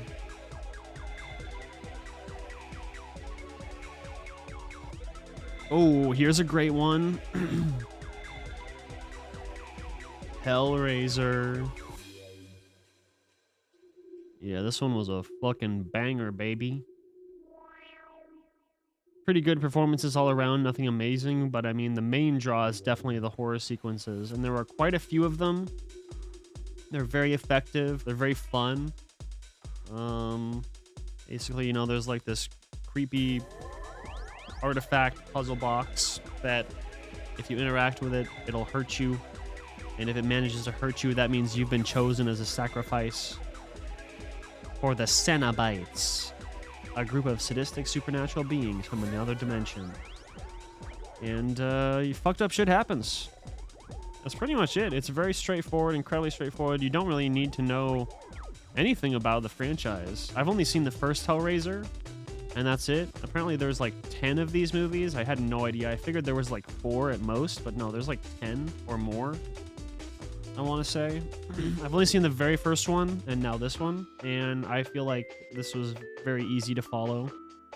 The body horror in this is amazing. Like, easily, I'd say the vast majority of my rating is just going to the clarity and the precision and the kind of the wonderful dynamics between the different Cenobites and their designs, and how the human characters have to escape them or fight them, all that good stuff. So yeah, Hellraiser, great stuff. The body horror is something else. It's something else, man. They have some very, very creative sequences where people are being maimed and their bodies are being destroyed in some pretty fucking amazing ways.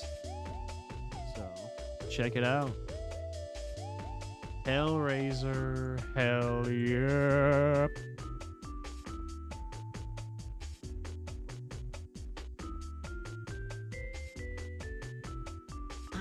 Then we had a very touching, moving, emotional, cathartic documentary.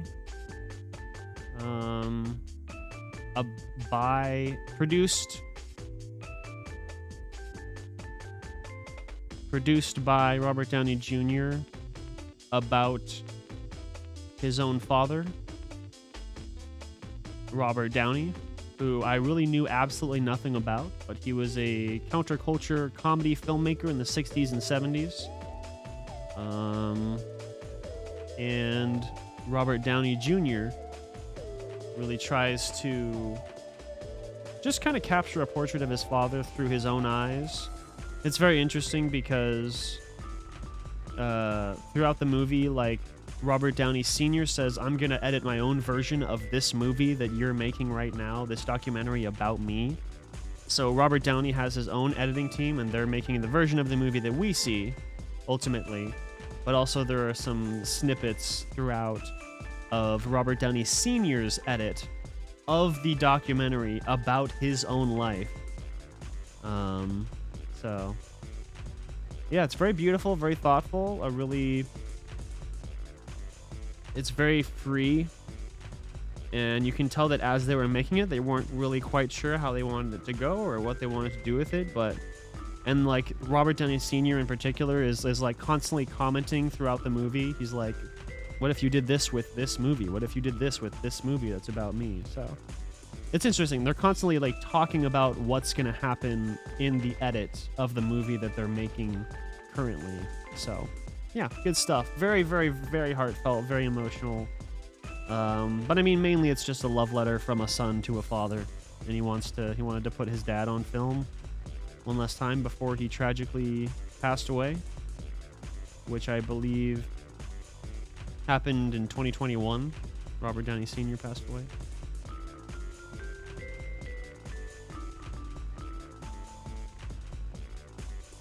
Senior.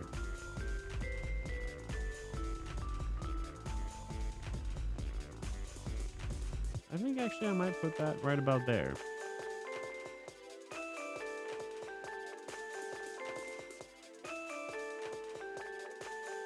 I might do that or this, actually.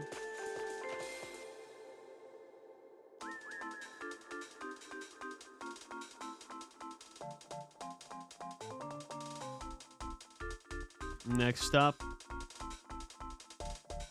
it's another shitter. Amsterdam. David O. Russell, through the medium of his art, quote, "I'm so quirky and very into leftist representation, environmentalism, and anti-fascism." David O. Russell, on his sets in person, quote, "You stupid fucking cunts need to get this right or I'll cut your goddamn throats. I will literally fight all of you, you worthless fucks." End quote. Misguided and full of itself, it is legitimately incredible how profoundly boring this is, like it's an achievement. This movie has one of the most severe inverse relationships of star power to entertainment value in any media ever made. So many A-listers who are usually great just eating their own shit. I could barely fucking tell you what this movie was about. And I really tried. I really tried to focus in and take anything away from it, but there was just not much there. In the 30s, three friends, a doctor, a nurse, and an attorney, witness a murder, become suspects themselves, and uncover one of the most outrageous plots in North American history. And it's trying very hard to be like this, I don't know, anti-fascist, pro-socialist thing, but none of that comes across. It's just so poorly presented, and it kind of feels like David O. Russell's reputation, like he's actively allowing his reputation to precede himself, and then he kind of just had this big head about himself with this movie, where he was just like, yeah, you know, this is I don't really need to explain myself. People know me. People know my work. So they'll just go in and they'll just kind of get it. But it's like, no, dude, you really needed to focus this shit down. 2 stars for Amsterdam.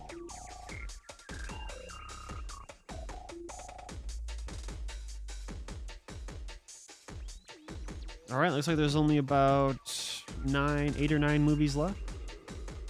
Remember, this is excluding my top 10 best and worst movies of the year. This is everything in between my top 10 best and worst. Bones and all. Very straightforward but effective and emotional allegory for young people struggling to live in a society that rejects their sexuality. A metaphor for queer people, queer individuals who just have kind of been, chastised and ostracized by society. And the way that they display that metaphor is that in this movie there are people who just kind of throughout the entire world are cannibals. And it's kind of like, it's like a vampire type situation where they feel an insatiable urge to consume another person, except not other cannibals. It's insatiable. They can't stop it. It's just part of their nature, ingrained into their being. And I mean, kind of heavy-handed in terms of like the cannibalism being the through line as a metaphor for sexuality and sexual diversity. But still, it's good. It's good. Very strong performances. Very, very sad. Pretty slow, but yeah, it's a good time. It's really carried by our lead actors. Like if Taylor Russell and Timothy Chalamet weren't so great in this would be like just a snooze fest, but they're pretty great. So yeah, bones and all. It's a good one.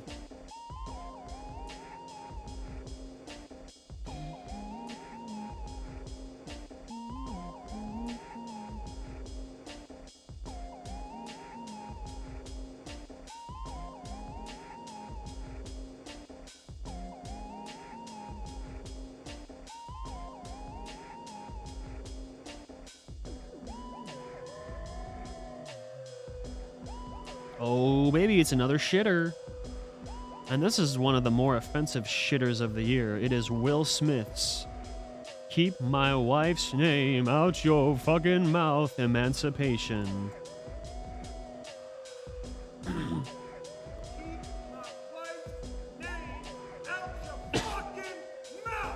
tired, redundant, and perhaps a bit exploitative on Will Smith's part, as he is the top billed producer and lead actor. I've now seen 6 of Antoine Fuqua's movies, and boy, he is just a very boring director. He doesn't seem to really direct his actors at all, nor does he have an eye for allegorical filmmaking or character building. Everything is simple and basic. Feels like Antoine and Will watched The Revenant together and decided to attempt a copy-paste to force some Oscar nom-noms. So, yeah. Just Will Smith. I mean, it's just, he needs the nuance of like those modern characters that have some nice comedy fused in with them, but because when he's trying to do like the really, really serious, heavy performances, it just rings as disingenuous to me, like very disingenuous, especially with all of the shits surrounding him in the past year and how the way his whole family presents themselves, or I guess not his whole family, but him and Jada, like the weird podcast she does where she forces her entire family's dirty laundry out in the public. That's like, it's very gross. And the whole thing where she cheated on Will and he was, you know, he just kind of had to grit and bear it and like smile for the camera and pretend everything was okay. And it's just like, man, these guys could, I don't know. Something needs to change with those two. And so with the context of all of that going on, like knowing that he was like making this, what was supposed to be this very like brutal. So like I think like the difference between this and like 12 Years a Slave is like with 12 Years a Slave, it's about, it's really a whole picture, and it feels very earnest, and it feels like the people involved were really trying to, you know, I mean, to be blunt, to make a movie about slavery that really captures its essence, but also at the same time tell a genuine story within that, and not have it be exploitative. There's just a very wonderful grace to 12 Years a Slave, and a nice profoundness to it that is really thoughtful and caring to the subject matter. Whereas this really just felt like Will Smith was like, I'm gonna get that Oscar. I'm gonna make a slave movie. Whoa, which I'm on thin ice, you know, being a fucking pale ass Irish dude saying that, but that's just the vibe I got. And I mean, you know, it has pretty middling reviews, so it seems like most people seem to agree. Not that should affect that. Emancipation. Exploitative garbage.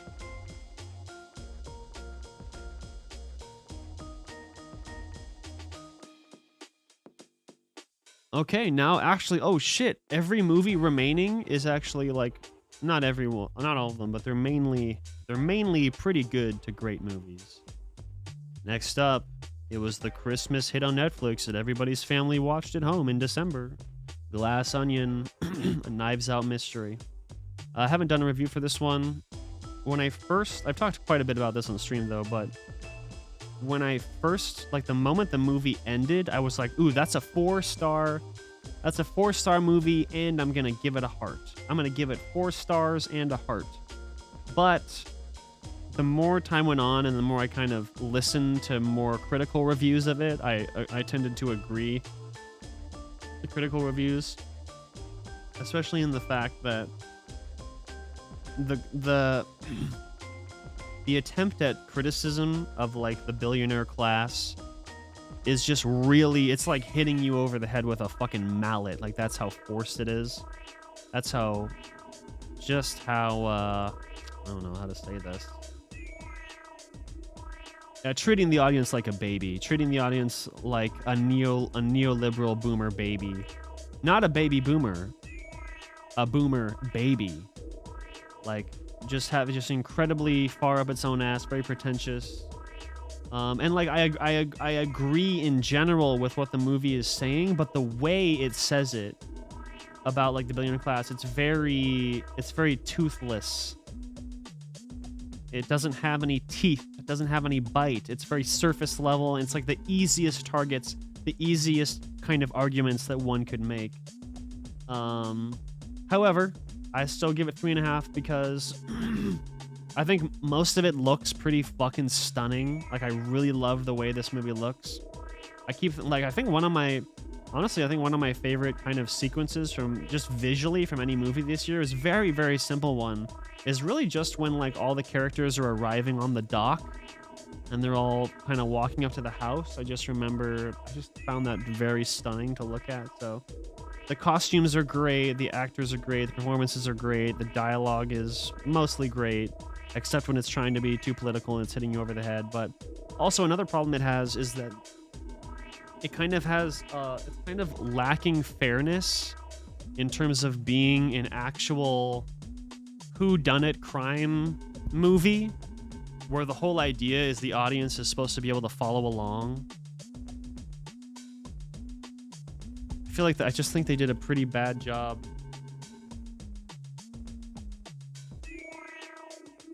Like, I know Ryan Johnson is a huge, huge Agatha Christie fan. He's been reading the book since he was a kid. But, I think the way he laid out the clues to this movie and the way he laid out the information that you're supposed to have in order to understand what's going on and like follow along with the hints, the quote-unquote hints and clues, was really poorly done in retrospect. So yeah, most aspects of this movie were great. It's just that the script and quite a bit of the writing and the commentary was pretty bad. But again, performances, loved them. Cinematography, color grading, loved it. Set design, loved it. Also, just in terms of fun factor, like it is. I have to give, I just have to give it credit. It's just a fun movie. Can't see him at all when I do that. Whatever. Guess my face will just be blown out. So, Glass Onion gets a 3.5, and I'm gonna put it right about, actually pretty high, I guess.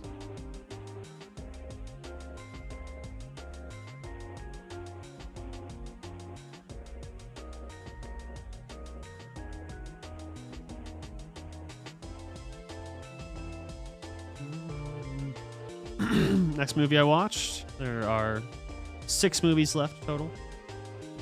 Number 1 of 6 is This Place Rules, another documentary.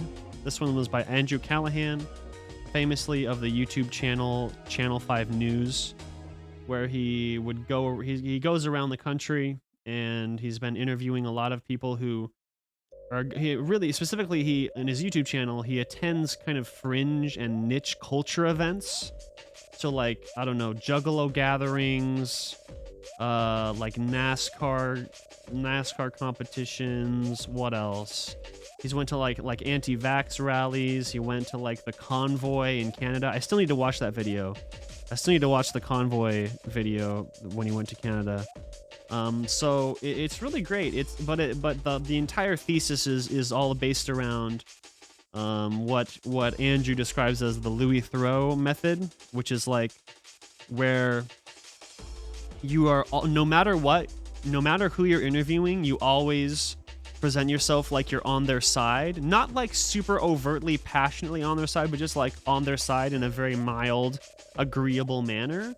And he's really good at disarming his guests. If you've never seen him, he's really great at disarming people, making them feel comfortable, making them feel like they're being encouraged to talk about whatever they want to talk about. But the thing is, he's really good also at going to these events and finding people who are really, I mean, a lot of them are pretty bad shit. A lot of them are also very wholesome. A lot of them come off as evil or cruel or selfish. But then he breaks down their barriers and he kind of gets us to know them a little bit, and he is very good at revealing that ultimately people in this country are really just and this is more talking about this documentary now as opposed to his YouTube videos, but still applies to the YouTube videos, that the people in this country, like no one in this country, even the like most extreme right-wing people who like attack the Capitol, the vast majority of them aren't really evil or bad, or they don't want to harm people.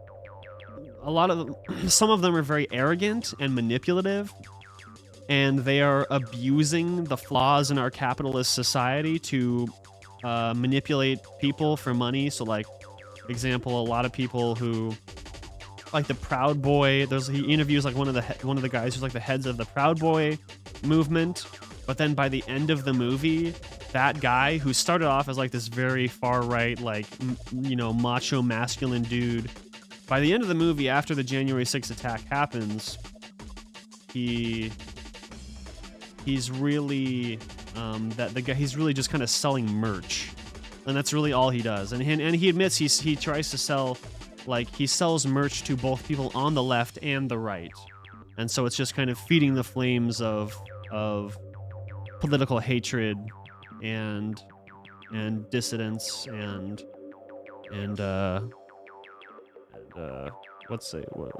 clashing between these two groups of people that unfortunately in this country we've all been told we only have two possible options of where we can go. You can be a Democrat or a Republican.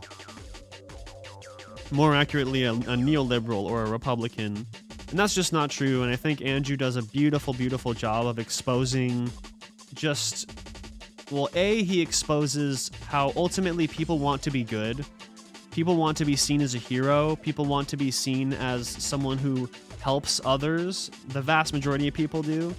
There are some people out there who are just genuinely manipulative and toxic, but I would argue personally that all stems from the vast majority from a place of like rough upbringing, bad parenting, poor media literacy, poor education system, and also, of course, I forgot the most important one, lack of access to healthcare, mental and physical.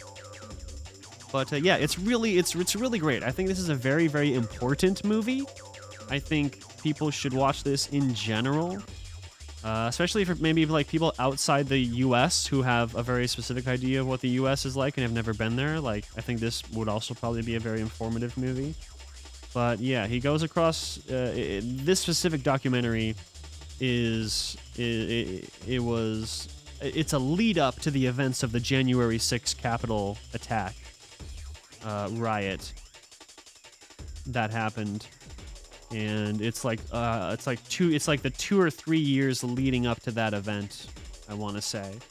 And basically Andrew's thesis was that for the first I think it was like the 6 months or 1 year leading up to the January 6th riot, he was traveling around the country interviewing people because there were all those huge protests going on with COVID, Black Lives Matter, anti-Joe Biden, anti-Trump rallies, whatever you want to call them, Antifa rallies.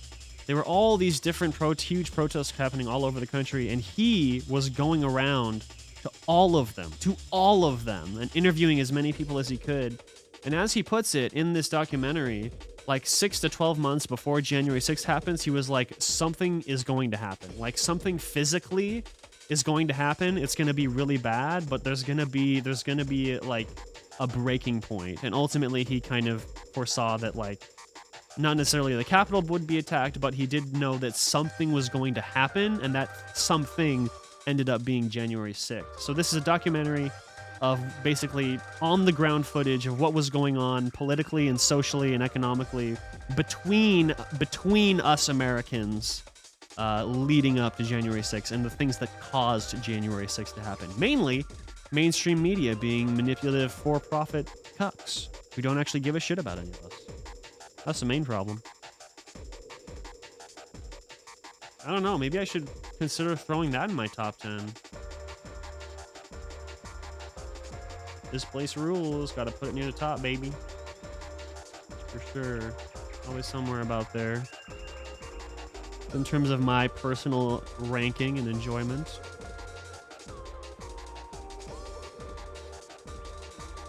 Next up, movie number 2 of 6, The Menu.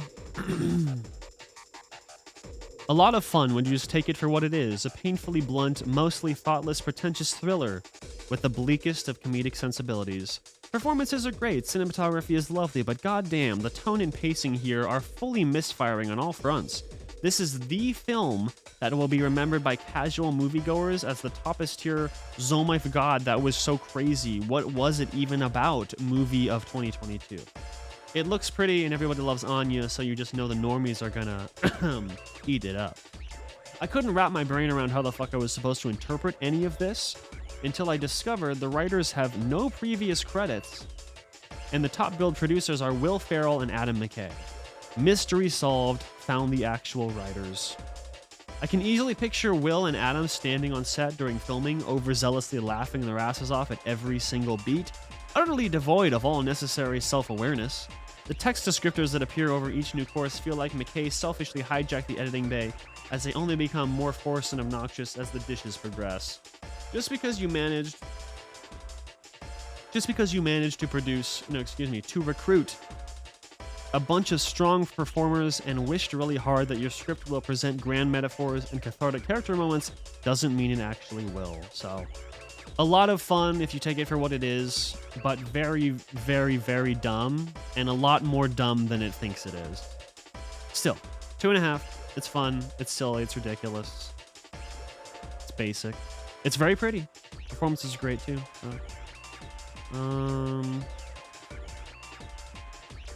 I mean, yeah, so like this is a hard one because like in terms of my enjoyment of it, I don't know. I guess it's not that hard. I'd probably put it about there actually. Next up, Triangle of Sadness. Another fairly blunt, what's the word? Blunt, non-subtle. What's the word for non-subtle? Not very subtle. Another commentary on the billionaire class. But overall, I think of all the billionaire class commentary movies today, this was probably the most effective. Not amazing by any means, but looks very good. Like the pacing, the cast were all pretty great. A big cast of people that I have not seen in much other stuff. Like the 2 leads, I can't say I remember them from like anything. Oh, this guy's been in stuff though. Damn. Okay, I haven't seen any of those. This guy was in 2012. Yeah, I don't remember seeing this guy in anything. I don't think I've seen her in anything. Oh, she was so good. This lady, maybe the best performance in the movie. But this movie is broken into 3 acts. The first act is about these 2 characters. They're in a relationship that is very superficial and shitty and crummy. But it's the first act. It's really good about exploring the nuances of how people miscommunicate in relationships. And the product of 2 people who are both models and like in the influencer culture, and how that kind of culture attracts certain types of personalities to be attracted to one another, personalities that do not do well with one another, mainly because they're just like very emotionally immature and selfish. The second act takes place on this big yacht, is on the poster. This giant-ass motorized yacht. There's a lot of commentary about... So it's a trip for billionaires. It's like a trip for... You have to be super, super wealthy. Or you have to be like an influencer or something to get on the boat. And it's just like a cruise. And there's lots of good stuff about or not good, but okay, a lot of okay stuff in regards to like capitalism versus socialism. And some commentary there. But then the third act, the boat crashes, and the last like 50 minutes of the movie are all of these former billionaires who are now trapped on a deserted island and they need to survive. And you can imagine how a movie that's trying to be a commentary on capitalism, socialism, and the billionaire class that pits all of them on a deserted island now with no resources and no way of surviving, you can imagine how a lot of crazy situations will arise. So I don't want to spoil anything other than that, but it is distinctly broken into 3 acts that are very separate from one another. All the same characters, though, as the story goes on. So yeah, it's pretty good. It's pretty good. I liked it. Triangle of Sadness refers to the little triangle that appears like on your brow when you when you like scrunch up your face, when you tense up your face. That's what Triangle of Sadness refers to.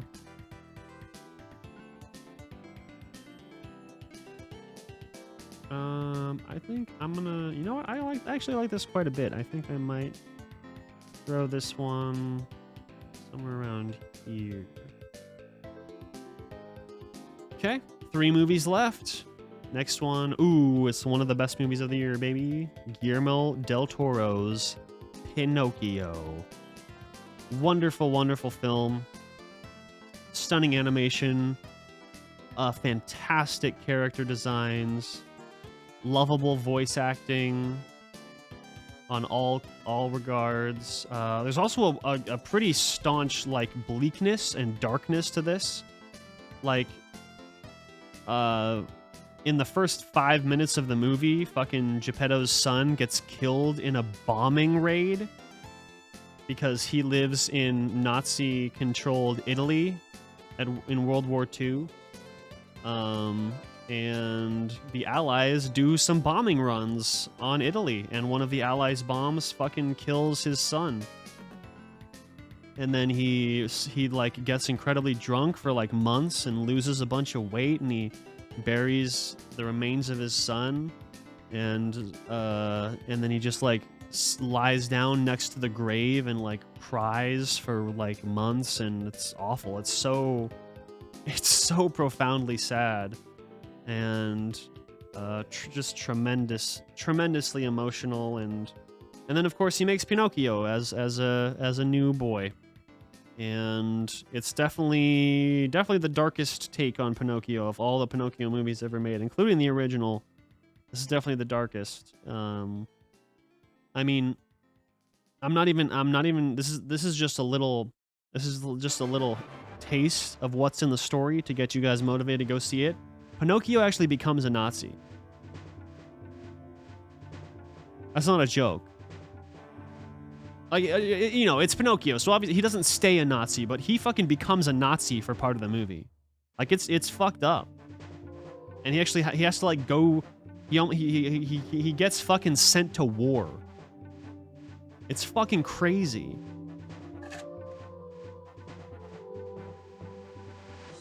I wonder if this version was like the most accurate version of the story, like compared to the original book. But yeah, it's wonderful. Mainly the animation, and I would say the two best aspects of it are easily the animation, but then also just like the earnestness of the story and how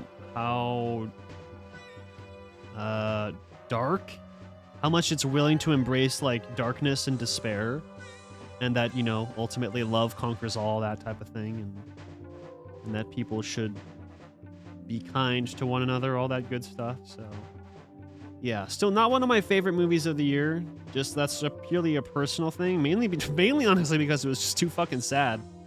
So I think I'd probably put it about there, but it's amazing. It's definitely fucking amazing.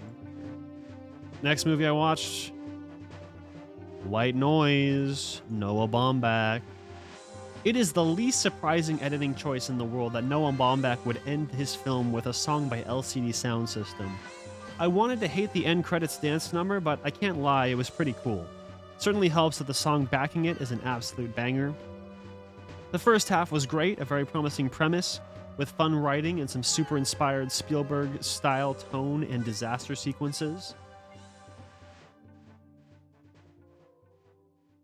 Adam Driver is hilarious. Don Cheadle and the supporting professor characters were maybe my favorite part. Their conversations simultaneously carried a weight of genuine intrigue and believable human affability. But the second half really lost its footing. I'm not familiar with the original book, but it's crystal clear, mainly through the failed attempts at overly self-important and society-analyzing prose, that this was a story that's inherently very difficult to translate to film. I will forever owe Greta Gerwig a great debt for her masterful interpretation of Little Women, but good God, she is just not an actor. She has one character that recurs in every role. Like, this was easily one of the worst, quote, performances, unquote, of the year. Noah's got those rose-tinted glasses glued to his face.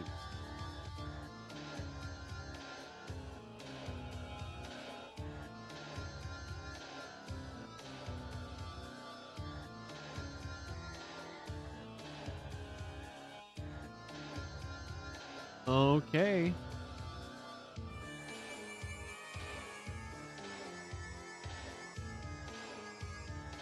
White noise, 3.5. That brings us to the final movie of the year that I have watched before this stream.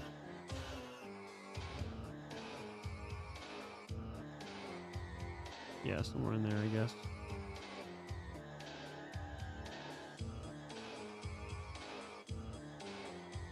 Final movie I watched, which I did in fact watch today,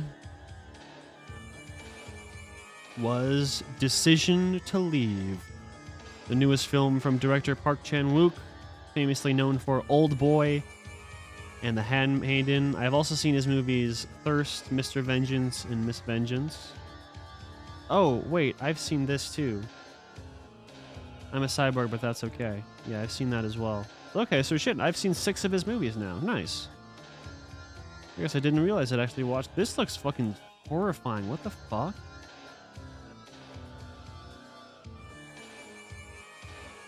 Judgment.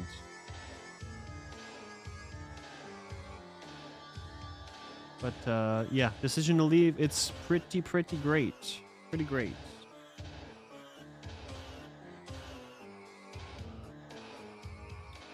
A investigator, it's a romantic crime drama, romantic murder drama. A detective is investigating a possible murder / suicide / accidental death of a man, and then he starts falling for the widow of the dead man, but the detective himself is still married, and so and you know, she may or may not have had something to do with his death. I'll just leave it at that. It's one of those movies where you don't want to know too much going on, but it's a mystery, romance, murder, thriller kind of thing. Very slow burn, very slow paced, great performances, some wonderful prose and dialogue throughout. I'll be honest. This movie, of all the movies I watched this year, Decision to Leave made me feel like a dummy. More than any other movie, this one made me feel like a dummy. I was like, am I really following what's going on? Am I really like keeping up with it? And I was keeping up with the overarching theme, but yeah. Still, it's a good time. I wish I could say more. I haven't really actually said much about the movie at all, but yeah, performances are great. It looks beautiful. Park Chan-wook has some really fucked up, weird, crazy, fun ideas. So if you like his other films, I'm sure you will dig this. And that's going to do it, folks. That's the list. So just to reiterate, this list does not include my top 10 best nor my top 10 worst movies of the year. I already have my excuse me, goddamn. That's what happens when I talk for 3 hours straight. Thank God it's over. My voice is giving up. So I have already decided on my top 10 worst movies of the year. So these movies all down here, as you can see, let's see, so excluding my top 10, so these would actually be movies like number 11 through 20, as opposed to number 1. I think I'm gonna move this. I don't know. I'll keep it there. These are all kind of equally bad. I'd say like Firestarter, Transylvania, Against the Ice, and Home Team are all kind of like equally bad. Actually, I should move this. I'll say these bottom 3 are actually the worst movie. They're all tied as the worst movie on the list. I really could not pay attention to this at all. I fucking hate football. I fucking hate Taylor Lautner. I fucking hate Kevin James. So like going into this, I knew I was gonna hate everything about it, and I did. So it's not exactly, and it's also like supposed to be kind of a stupid ass family kids movie. So like that doesn't lend itself to me enjoying it at all either. I would say the most overrated movie of the year that from this list that other people seem to really like, for me, well, I'll give you a couple. We're definitely Werewolf by Night, which I thought was just dreadful, just so dull, not interesting, like just nothing about it was like original or thoughtful or anything. It was just blah, just so bland. And then the other one was actually Black Panther 2. Oh, and Massive Talent. Actually, Massive Talent was my #1 most disappointing movie. And then I'd say Black Panther was my #2 most disappointing movie. Men actually was very disappointing as well. The trailers made it look really good. And again, the first half of Men is great. Worthwhile. If you have some friends, you can get drunk, go to, have a movie gathering or something and watch some really shitty movies together, then check out Men.